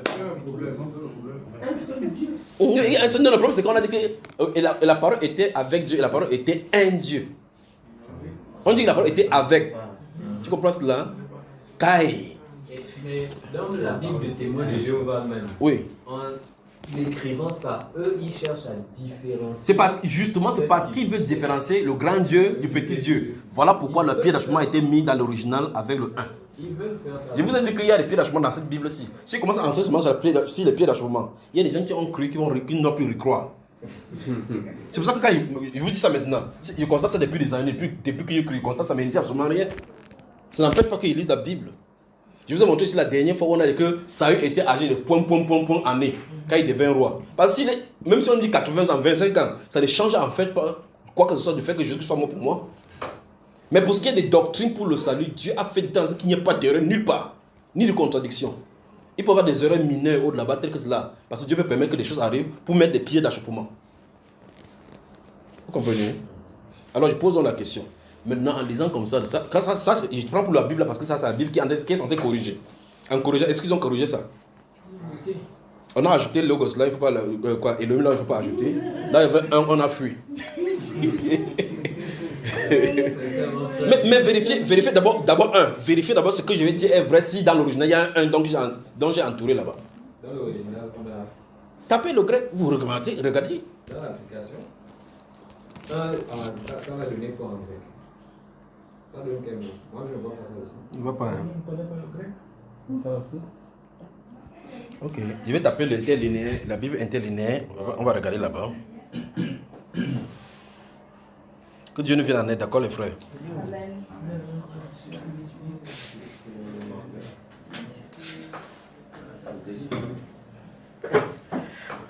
N-A-K N-O logos kai, N-A-K Eimi O logos kai. J'ai lu, il fait lire, il veut mettre mot à mot ce que ça correspond. Regardez. En tout cas, ça c'est la version anglaise, la version interlinéaire. Cette fois-ci, le mot, on ramène d'abord en français. Il y a la version française, anglaise, ainsi de suite. Donc ici, vous voyez, regardez bien. Ce qui est écrit en vert, c'est en anglais. Ça veut dire qu'au moins, c'est proche de nous. Et puis voici la version grecque, la version qu'on écrit en grec. Et on parle de la prononciation. N-A-K, ça veut dire qu'au commencement. In-A-K-N, c'est au commencement. N-A-K-N-Ho. Tu as vu cela? Logos. Voilà logos là-bas. Voilà encore le même mot que je vais montrer tout à l'heure. Logos. Kai. Kai, ça veut dire et. D'accord? Kai, N-A-K, Eimi, Ho. Logos, Kai. Vous y êtes? Maintenant, Ho, Logos, N, Proston. Et c'est là, pros. Regardez bien, regardez très attentivement. Vous avez remarqué, même en français, même en anglais, ils ont. Regardez. Quand ils se lèvent, vous voyez, n'est-ce pas? Regardez ici. Regardez. The word was with God. Tu as vu cela? Oui. And the word was. Regardez bien. And the God was the word. Kain, Theos, and Ho, Logos. Tu as vu cela? Wow. Regardez ça. Vous avez vu des Ho. Et ici, le ton. Ils n'ont pas traduit. C'est écrit dans noir et blanc. Dans l'original, met ça. Pourquoi il ne met pas un? Comme c'est un là qui veut dire 1. C'est pas moi qui écris ça, mon frère. Ouais. Si vous voulez taper même la version écrite, même si c'est la version que vous pouvez imprimer. Vous imprimez, c'est ça. Il y en a plein comme ça dans les Saintes Écritures. Que quand quelqu'un dit qu'il a corrigé la Bible, j'ai gardé cela. Plein, que vous ne connaissez même pas. Quand vous dites que vous avez corrigé cela, je prends seulement, il va regarder pour voir. Quand il prend une Bible, quand on dit qu'on veut l'écrire ou mise à jour, il va regarder la mise à jour si on a corrigé les fautes là. Je regarde, quand tu n'as pas corrigé, tu restes seulement tranquille. Je vais vous donner un genre ici pour le cas de Judas Iscariote. Je vais vous donner ça ici, n'est-ce pas? Dans Matthieu 27, on dit qu'il a remis les pièces d'argent Matthieu 27, verset 7 à 9. Où on a crucifié, on a pris Jésus pour le crucifier. Il est revenu dans le temple pour remettre la pièce d'argent. On a pris, on a jeté, on a dit que cette pièce à laquelle ils m'ont insulté. On dit selon ce qu'avait dit le prophète qui est Jérémie. Mais vous êtes dans Jérémie, vous ne trouvez ça nulle part. C'est dans Zacharie que ça se trouve. Alors je veux que quelqu'un fasse la mise à jour, il me met ça à jour, je vois. Faites-moi la mise à jour, mais faites la mise à jour. Vous comprenez? La Bible déclare que Jésus est allé se demeurer dans le territoire de Nazareth afin que c'est quand on avait écrit les prophètes, il sera appelé Nazaréen. Je dis, montre-moi un. On a dit qu'on avait dit les prophètes. Mais je demande un seul prophète. Lequel des prophètes, au moins un, qui a écrit, il sera appelé Nazaréen. C'est écrit où qui sera appelé Nazaréen. Allez, montre un verset. Un. Mais pourtant, c'est là dans la Bible, hein? Pas que c'est nulle part. C'est là dedans. Amen. Donc finalement, toutes ces choses-ci, le grec, même le français d'abord, ça nous dépasse. Parce que souvent tu vas appeler le maison, tu entends que tu as dit à la place de là. Le français nous dépasse. Notre propre langue maternelle même nous dépasse. Point quelqu'un, dit restez dans la simplicité de Christ. Cherche le Saint-Esprit. Il connaît tout. Il sait tout. C'est le plus important. Parce que si vous voulez rester là-bas, que je passe le temps à vous donner le cours d'hébreu, je vais donner le cours d'hébreu. Si je vais commencer à parler des 22 lettres hébreu avec 27 symboles, vous allez commencer à me chasser d'ici. C'est même pour dessiner d'abord. De gauche à droite, comment on a dit que Aleph, ben, même la façon de dessiner, tu dessines. Bon, si je dessine Aleph, vous allez faire comme ça. Oui, la façon qu'il dessine Aleph. Mais j'ai fait comme ça en enlevant la main. Ce n'est pas comme ça, c'est un dessin, parce que toutes les lettres sont des symboles. Vous suivez? Comment? Même quand tu as commencé, je voulais dire que frère Julien parle. Donc mieux on avance, non? Oui, mon frère. Oui, justement, frère Julien, je voulais juste faire un petit commentaire. Oui. Moi, personnellement, les bagarres autour du nom de Jésus, ça me fatigue. Oui. Non seulement parce qu'on est dans la fin des temps. Oui. Il y a des grands mystères qui doivent prendre place à la fin des temps. Des choses qui sont vraiment beaucoup plus importantes. Oui. Voilà pourquoi un jour, il y a un passage dans la Bible où on parlait de la nourriture solide, du temps convenable. L'Église doit bientôt décoller, on doit vivre la transfiguration, on doit monter dans les airs, on doit vivre des choses extraordinaires, on doit se préparer à ce genre de choses. Mais quand les gens se battent autour de Jésus, ceci, j'ai l'impression qu'on tourne autour du pot. C'est pour cela qu'il dit souvent que les gens posent des questions, il dit, ok, si je te dis la vérité là, ça ajoute quoi dans ce que tu veux savoir? Donc, normalement on se réunit comme ça, on dit, comment faire pour que le Saint-Esprit descende? C'est le but de notre réunion, c'est ça. Parce que vous avez vu que la connaissance enfle. Vous entendez quelqu'un, on met la nourriture que quelqu'un plus, tu entends, il n'y a pas chaque toto pour vous, t'apporter, on était un non-croyant, on regarde comme ça, qu'est-ce qui se passe ici là? La connaissance enfle. La lettre tue. On ne te dit pas, il commence à parler, il dit, le non-croyant dit, qu'est-ce qui se passe ici? Et sa Bible dit que si un non-croyant, il va dire que vous êtes fou. Et effectivement, tu es fou.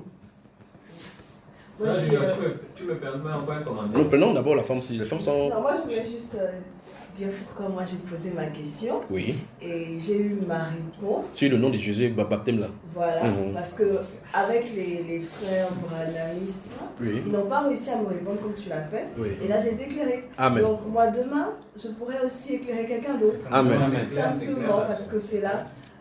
De la compréhension est jusqu'à la compréhension, c'est la Bible. Amen. Parce qu'en fait, une chose qu'un de mes pasteurs me disait souvent, c'est que cherche la Bible pour toi-même. Oui. Parce qu'il prenait l'exemple de Jim Jones, qui a emmené les gens à prendre du cyanure. Plus de 1800, ils ont bu le cyanure, ils sont morts comme ça. Alors que là, on est allé, ouvre la Bible, vas-y, parce qu'il utilise aussi la Bible à Jim Jones. Mais il ne faisait pas lire les gens. Mais il prend les passages, voilà, et puis il va te manipuler comme ça. Alors que là, nous sommes tous des esprits éclairés, et les Bibles sont là. Du Saint-Esprit. Moi, j'ai eu ma réponse et je suis contente. Amen. C'est pour ça que vous voyez que même quand il dit que c'est choquant, je reste tranquille pour que vous assimiliez. Parce que je suis conscient qu'il y a des choses qui sont dites dans cette Bible-ci. Quand il fait comme ça, il dit, pour que si vous posez la question, on répond, on aille jusqu'à ce que ça vous puissiez avaler. Il ne faut pas qu'il vous donne le macabre, ça vous étouffe. Vous comprenez? On prend là-bas et puis on revient. Elle a encore cette main. Tu as encore une question? Oui, pose la question. Vos questions sont prioritaires. Oui. En fait, ma question va dans un autre sujet. Oui, il n'y a pas de problème. Là, tu es en train de parler du... Saint-Esprit. Non, de... Parler en langue. Parler en langue. Et c'est encore un autre... pas débat. C'est encore un autre problème avec mes frères de Branhamistes. Oui. Parce qu'ils sont contre ça, sinon ils te disent de ne pas parler du tout en langue. Et là, moi, d'abord, je veux savoir ta position par rapport à ça. Il faut poser mon position. Il ne faut pas poser des questions à quelqu'un déjà. Est-ce que toi, tu es pour le parler en langue? Je suis pour ce que la Bible déclare. D'accord. Est-ce que tu peux me dire? Voilà, merci beaucoup. J'épingle ceci. Elle a dit que qu'est-ce que la Bible déclare. Parce que je n'ai pas une position. Si je suis serviteur de Dieu, je dois dire ce que Dieu dit. Amen. Pas avoir une position. Mes pensées importent peu. Je prends ici, je vais voir si on peut. Tu voulais dire quelque chose là avant? Oui, rapidement. Sur l'importance du Saint-Esprit. Hier, par exemple, je me suis rendu compte que Jésus a lu le passage d'Ésaïe qui disait « L'Esprit de Dieu est sur moi ». On a lu ça, c'est quand tu n'étais pas encore là, on a parlé de ça. Oui. Quand nous sommes pratiquement connectés. Mais ce que j'ai remarqué, c'est que le passage d'Ésaïe était écrit quand Jésus avait 12 ans. C'était écrit quand Jésus avait 20 ans. C'était écrit quand Jésus avait 25 ans. Mais Jésus a accompli ce passage de l'Écriture lorsqu'il a eu 30 ans. Et pour accomplir ce passage de l'Écriture, il a fallu que le Saint-Esprit d'abord le pousse pour qu'il mange ça. Et après, il a fini par accomplir l'Écriture. C'est là où je me suis rendu compte que finalement, lire la Bible, on ne pourra pas accomplir même ce que la Bible dit tant que le Saint-Esprit n'a pas dit c'est le top pour que tu vives tel verset. Exactement. C'est là où j'ai compris que ce n'est pas seulement l'écriture qu'il faut. Il faut l'esprit. Il faut l'esprit. Amen. Puisque quand il lit, il dit aujourd'hui cette parole de que vous venez d'entendre est accomplie. On pouvait lire ça hier. Vous pouvez lire ça, passer là-dessus, ça ne s'accomplit pas, mais là ça va accomplir. Comme l'esprit est descendu, il est rempli. Là maintenant, l'esprit a fait en sorte qu'il puisse mettre en mouvement, en action, l'écriture qui a été accomplie. Ok, avant de toucher le domaine de ce que notre soeur a posé comme question, tu m'aimerais pousser le bouchon un peu plus loin par rapport à, parce que je méditais hier là-dessus et puis ça me posait un problème. Et vous allez voir que c'est un problème du Saint-Esprit. Vous entendez un pasteur, quelqu'un qui prend la Bible et l'enseigne, écoutez maintenant une autre doctrine, il dit que moi j'ai prêché, j'ai amené les gens en enfer. Je me suis repenti maintenant de mes œuvres. Écoutez-moi très attentivement. J'ai commencé par dire qui un pasteur. Il dit que je prêchais cette doctrine et puis j'ai écouté telle chose qui a été faite maintenant. Je change maintenant. Je prêchais les œuvres aux gens au lieu de prêcher la loi, au lieu de prêcher la grâce. Maintenant, vous pouvez faire n'importe quoi que vous voulez. C'est un passe. Vous voyez notre pasteur qui dit la Bible là, c'est sur YouTube. La Bible là, c'est des foutaises. Il faut qu'on revienne au Dieu en qui, ainsi de suite. Il dit que ça s'appelle pasteur. Il dit que ces choses, ce sont des copies. On a seulement copié la Bible des traditions anciennes. Donc, la vraie Bible, c'est la Bible égyptienne. Vous comprenez cela? Que Jésus a été copié. Après, dès le départ, il était pasteur. Je pose la question, comment devient-on pasteur? Comment devient-on pasteur? Très bien. C'est-à-dire que pour que quelqu'un vienne prêcher quelque chose aujourd'hui, et que demain il dit que hier j'ai prêché, envoyé les gens en enfer. Mais en même temps, il prêchait avec détermination. Il dit que Jésus est le Dieu tout-puissant. Il est ceci. Demain, Jésus n'est plus le Dieu tout-puissant. Point quelqu'un maintenant, qui l'avait envoyé? Point quelqu'un dit qui l'avait envoyé d'abord. L'école théologique. N'est-ce pas si vous comprenez? J'ai dit ceci comment pour dissiper toutes choses. Parce que le Seigneur dit dans le livre des Jean, chapitre 15, il dit ce n'est pas vous qui m'avez choisi, c'est moi qui vous ai choisi. Et qui vous ai? Non. Il y a trois choses. Choisi, établi, envoyé. Vous avez vu cela? Alors, la question c'est qui a envoyé ceci? Parce que les disciples ne changent pas de langage. Parce qu'ils ont une formation venant de lui. Ils ont une commission et une parole qu'ils sont censés donner. Ça ne peut pas changer. Vous ne trouvez pas ça bizarre qu'aujourd'hui nous avons la technologie qu'on peut se rendre? On peut même dire aujourd'hui que si on ne parlait quelque chose, peut-être écoutez ici ou là. Mais eux, ils n'ont pas la technologie que nous avons aujourd'hui. Comment se fait-il que Paul peut être dans un endroit, plus de 14 ans, il prêche? C'est littéralement ce que les autres sont de prêcher de notre côté, frère. Qu'est-ce qui faisait ça? Le Saint-Esprit. Mais aujourd'hui, tu entends un pasteur parler contre un autre pasteur. Un autre pasteur bombarde. Les païens disent que haba. Après, les païens prennent les coupes, les morceaux, ils disent que pasteur contre pasteur. Voilà. Ça leur fait les vues sur YouTube. YouTube, donc, c'est le champ de bataille des pasteurs. J'ai pris au Seigneur que tu coupes ces internets-ci. Pour que les pasteurs n'aient plus de fidèles ni de dîmes sur internet. Amen. Et que chacun rentre dans la bataille. Alléluia. C'est le monde Carmel moderne. Oui. Je ne sais pas si vous comprenez. C'est-à-dire qu'en réalité, nous avons un problème en milieu chrétien. Amen. Le Saint-Esprit a été mis de côté. Le manque du Saint-Esprit. Et les gens ont mis un autre esprit au milieu pour faire ces choses-ci. Les écoles théologiques. Les écoles théologiques. Avec les femmes pasteurs. Mais c'est terrible. Oui.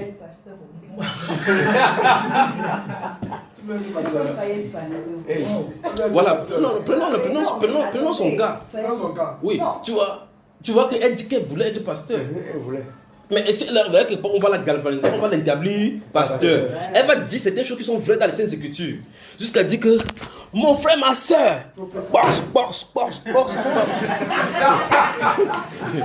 que quelqu'un ne fait pas sacher le don qui est en toi. Tu es un Esther de ta famille, quelqu'un dit Amen. Ça va galvaniser la foule. Mais derrière, il y a notre esprit. Amen. Parce qu'il y a une règle pour le sacerdoce du Melchisédek. Melchisédek doit d'abord t'appeler. Oui. Sans t'interrompre, aujourd'hui, on va dire, nous sommes dans un débat, nous sommes en partage. Dans un partage où on utilise des écritures. Enfin, un peu comme la Bible dit les chrétiens de Béret, on les sonde. Non, pas les chrétiens de Béret, il n'y a pas de chrétiens à Béret, c'est un juif. Je sais pas. Non. C'est un verset de la Bible. Oui, non, en fait, tu as de citer, c'est que je dois les corriger chaque fois. Même les pasteurs disent ce qui n'est pas écrit. Corrigeons ça avant d'avancer. D'accord. C'est quoi? À Béret, l'apôtre Paul vient prêcher aux juifs qui là-bas. Là-bas, il y a les païens et les juifs qui sont dans les synagogues. Quand il vient, il parle d'après la loi de Moïse. Quand les gens vont, ils prennent la loi de Moïse pour vérifier si ce qu'il a dit exact. Mais les chrétiens, les pasteurs disent que il faut faire soit comme les chrétiens de Béret. Les chrétiens, ils n'avaient pas de base pour lequel vérifier. Parce que ce qu'ils recevaient était nouveau, c'était une révélation. Ils ne pouvaient pas vérifier. C'est les juifs qui vérifiaient si c'est que le monsieur leur dit est en règle avec leur propre tradition et qui avait écrit. D'accord? Donc ce ne sont pas les chrétiens de Béret, c'était des juifs de Béret. Donc c'est à cause de ça maintenant, c'est pas là-dessus qu'ils ont cru. Parce qu'il fallait qu'ils vérifient vraiment pour voir vraiment si leur foi, si ça adhère là-bas, c'est authentique avec si celui-ci n'est pas de les amener à un autre Dieu, autre que Dieu d'Abraham, d'Isaac et de Jacob. Il dit bien, vous entendez même les gens qui ont ouvert leur certificat chrétien de Béret. Il y a les chrétiens de Béret, la Bible dit qu'il n'y a pas de contestation pour eux. D'accord? C'est l'esprit d'égarement qui nous amène partout. Ça. C'est le manque de culture. Oui, en réalité, on lisait, et en chapitre 17, c'est écrit là clairement. On dit ces juifs avaient des sentiments plus nobles que ceux de Corinthe. C'est pas ce qui est écrit, frère. C'est ce qui est écrit, frère. Comment on dit que les juifs avaient plus, ou dit que c'est les chrétiens? C'est bien écrit. C'est pour dire qu'ils n'étaient pas virulents, ils n'étaient pas violents. Donc ils s'asseyaient au moins pour écouter. Ils examinent. Ils examinent pour qu'ils veulent voir vraiment si c'est conforme, si c'est conforme. Dans cette ville-là, plusieurs personnes vont croire. Donc c'était des juifs avant ça. Bon, donc je disais, parce qu'on a rigolé quand je voulais être pasteur. Avant de vouloir être pasteur, je voulais être sœur. Ah bah alors. Maintenant, je vais dire, moi perso, je ne condamne personne. Non, nous-mêmes ne donnons pas dessus le nom. Voilà pourquoi je vais partout. Quand même on m'a parlé de frère junior, j'ai dit, c'est encore un nouveau. Et après, j'ai demandé à Dieu, bon, ceux-là que tu prends tous les jours à qui tu parles, la vie aussi un peu me parler. Voilà. Parce que par exemple, les catholiques, je n'ai jamais été vraiment catholique parce que je n'ai pas trouvé mon flow là-bas. J'allais, parce que ma famille est catholique. Pas suivisme aussi, oui. Voilà. Mais je ne trouvais pas la joie que j'aimais là. Donc, du coup, je les ai quittés, mais je voulais être sœur. Je voulais être sœur parce que je voulais être dans la pureté, la chasteté. Je voulais vivre ça jusqu'à la fin. Ça, c'est bien ça. Après, les épreuves sont... En détail, tu ne sais pas ce qui se passe là-bas dedans. Exactement. Parce que même c'est un frère prêtre qui m'a dit, tu es sûr que tu vas vraiment tenir ici. C'est lui qui m'a en fait découragé. Alors qu'il est prêtre. Donc, après, on passe. Mais eux, ma mère, par exemple, elle est catholique. Fortement ancrée dans la religion. Ça fait des années. On prie souvent ensemble. Et lorsqu'on prie ensemble, on va faire quelque chose de simple. Pour ne pas déranger quelqu'un. Moi, je parlais du parler en langue parce que justement... Non, on va toucher ça. Donc, restez sur le plan femme pasteur comme pour le là, je parle de nos réunions avec ma mère lorsque ça nous arrivait. Donc, moi, je ne vais même pas une seule seconde essayer de faire les korababa, quoi. Et elle ne va pas aussi m'imposer le chapelet et le mari. Le chapelet, tout ça. On va juste. Vous trouvez un terrain d'entente qui ne dérange pas. Tout le monde va prendre juste le Notre Père et on va prier chacune à sa manière. Et ça aide chacun. Au nom de Jésus, au nom du Père, comme on veut. Mais au moins, on ne met pas ce qui nous sépare. Maintenant, au niveau de pasteur. Aujourd'hui, on rencontre tous frères juniors. Je ne sais pas, personne n'est né avec frère junior. Absolument. Donc nous, on le rencontre aujourd'hui et on a... Un style on est d'enseignement. éclairé maintenant par rapport à ce qu'on entend. Je n'étais pas là au sujet de la dîme. C'est un sujet aussi qui est encore flou chez moi. Mais peut-être demain où on va trouver un temps, quelqu'un pourra me reprendre. On est là, toute question biblique a une réponse biblique. Parce que si on commence avec les questions, on risque à C'est pour ça. Si tu ajoutes les questions, on va faire comment? C'est pour ça qu'on est là. D'accord. Donc maintenant, je disais, nous sommes tous d'abord dans une société, dans un système. Chacun de nous a trouvé ça et on a été tous, on va dire, endoctrinés. Oui. Parce que partie des catholiques, et puis chacun se cherche un peu comme... Oui, tu as immigré, ça et là, ça et là. Moi, on m'a même chassé dans certaines églises à cause de ma bouche. Mais bon, donc vous voyez qu'on grandit avec ces bases-là. Oui. Partant d'abord du bas âge dans les catholicismes. Après, nous là qui avons quitté le catholicisme pour aller dans les églises qu'on a... En étant les catholiques, tu regardes que tu es une prostituée spirituelle. Oh oui, on m'a dit ça plusieurs fois déjà. Maintenant, nos frères musulmans par exemple, eux ce sont même les plus fidèles parce que eux, ils ne quittent nulle part. Où ils vont, ils sont musulmans. Et là où ils trouvent des frères musulmans, ils sont ensemble. Mais l'église de Christ qui est censée être unie, nous on est carrément divisés. Non, l'église de Christ n'est pas divisée. L'église de Christ n'est pas divisée. Continue. Pose la question. Mais attends que tu chutes de voix. Je parle de bâtiment. Oui. Voilà. Donc, la dernière église en date dans laquelle j'étais, ou dans laquelle on va dire que je suis, là-bas on a les femmes pasteurs. Oui. Et on a par exemple Joyce Meyer. Laisse Joyce Meyer, tu es dans son église. Non, je vais dans son église. Non, parlons du cadre général. Puis on cite la chose et puis on va dans la Bible. Voilà. Donc là, on ne voit pas d'inconvénients. Oui. Au contraire, on veut que tout le monde. Dans cette église. On encourage même. On encourage parce que c'est une église missionnaire. Oui. Et c'est une église qui fait beaucoup dans l'évangélisation. Donc la vision même du pasteur, c'est que. Toute la nation. Tout le monde prêche en fait. Oui. Tout le monde en fait gagne des âmes pour Jésus. Allons-y maintenant, on pose la question. Je te pose la question. C'est biblique? La réponse que j'ai eue souvent, c'est est-ce que le Saint-Esprit est masculin ou féminin? Donc moi aussi là, je suis... Oui, non, c'est une très bonne question. C'est-à-dire que est-ce que le Saint-Esprit, est-ce que ça fait quelque chose masculin? On va me dire que si aujourd'hui je décide d'être pasteur, c'est parce que investi du Saint-Esprit. Du Saint-Esprit, oui. Parce que c'est lui qui parle en moi. Ok. Maintenant, alors, dans ce cas, n'est-ce pas, prenons ta question. Je prends ta question en appliquant sur les hommes dont j'ai parlé tout à l'heure. Pour un homme qui se dit pasteur et qui change plus tard devient musulman, qu'il avait investi dès le départ d'être pasteur. N'est-ce pas que vous comprenez la question? Il laisse pour le cadre des femmes pour que vous voyez la dangerosité. C'est-à-dire quelqu'un qui prêche avec... Le monsieur que vous appelez Abdul Majid, il était branamiste.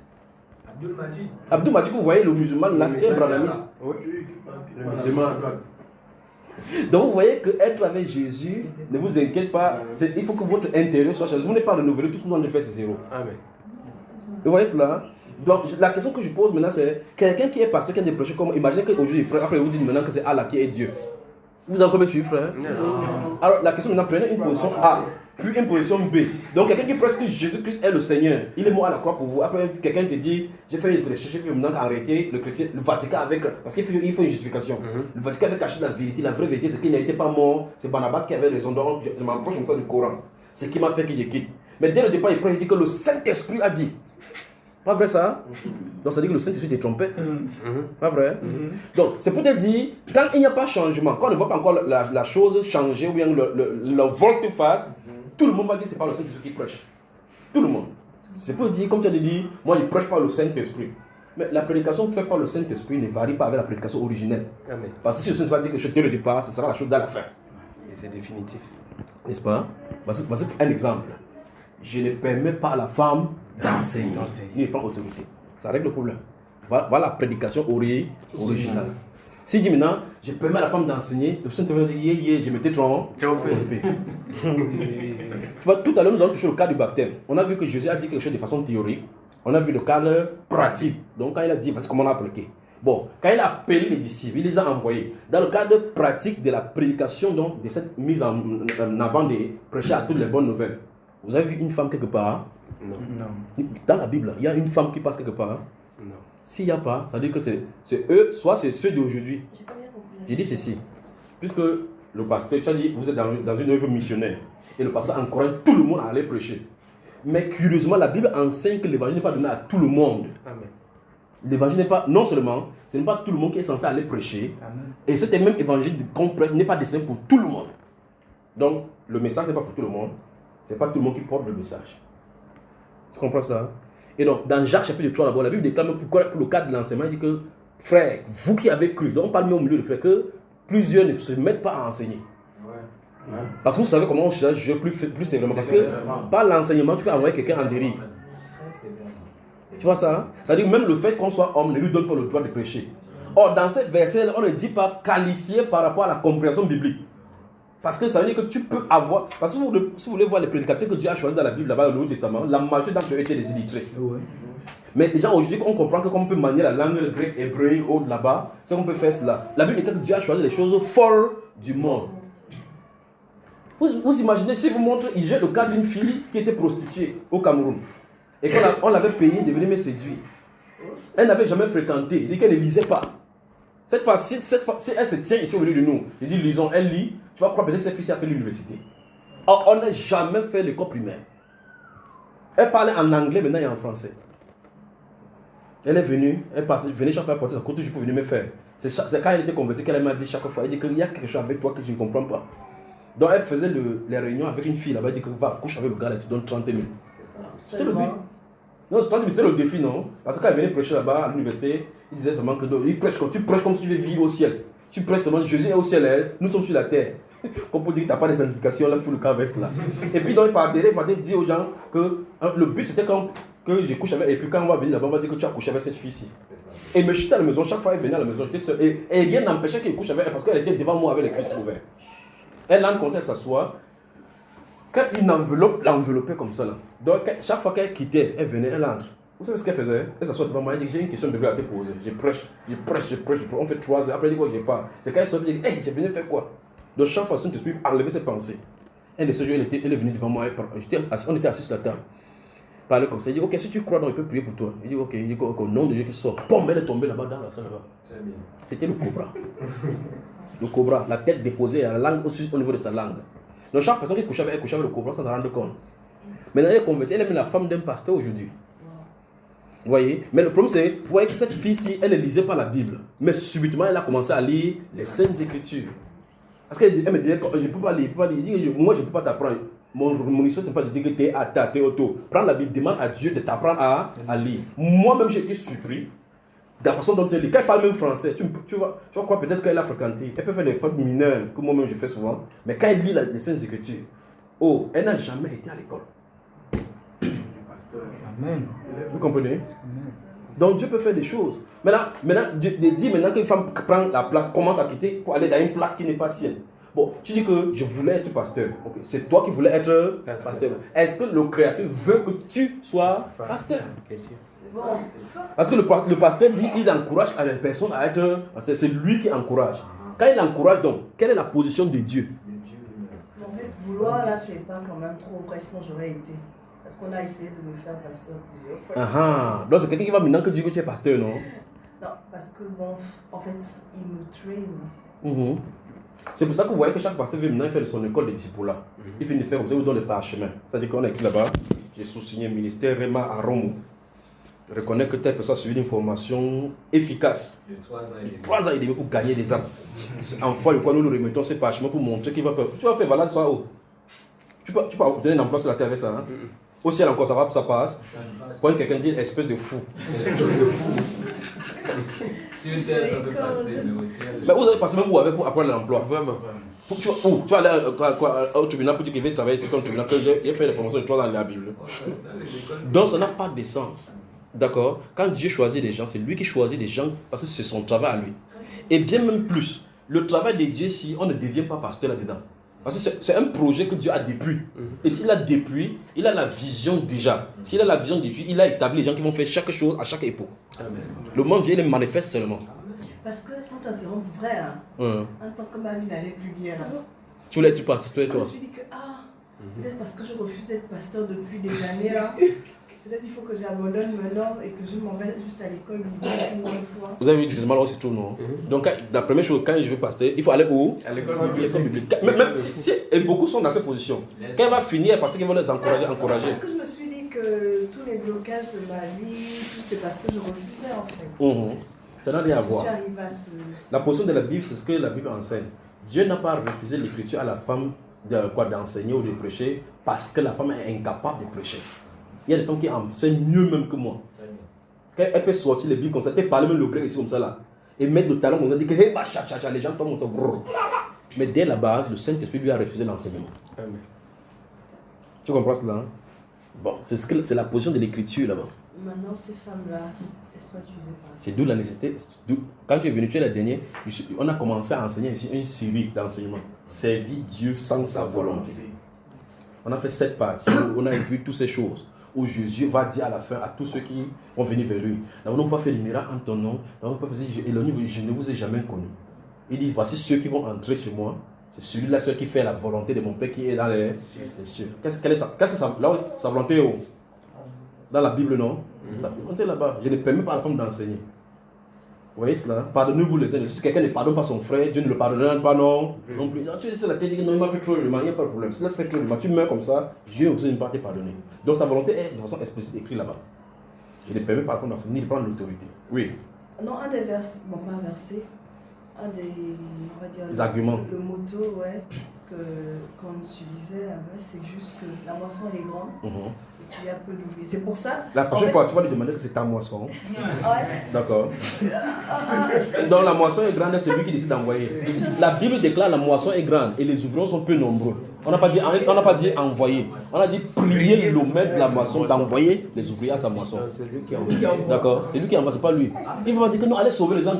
Tu peux sauver quelqu'un. Vraiment. Toi-même, tu n'es pas déjà sauvé. En tout cas, tu ne sais même pas où tu te trouves. Il y a même des gens que vous avez amenés à l'illumination. Quand vous amenez en lui parlant, vous disiez que non, c'est ici la vérité. Maintenant, tu découvres encore la vérité. Tu sors, tu dis sors. Il dit non, je ne sors plus. En tout temps, qui l'a amené là-bas. C'est toi qui l'as amené là-bas. Maintenant, quand tu as dit sors, maintenant il ne sort plus. En tout temps, tu lui avais dit que c'était la vérité. Et quand tu disais que c'était la vérité, tu partais sauver une âme. La Bible déclare: après avoir parcouru le ciel et terre, ils en fait un prosélyte 2 fois. Et les fils de la géhenne 2 fois plus loin.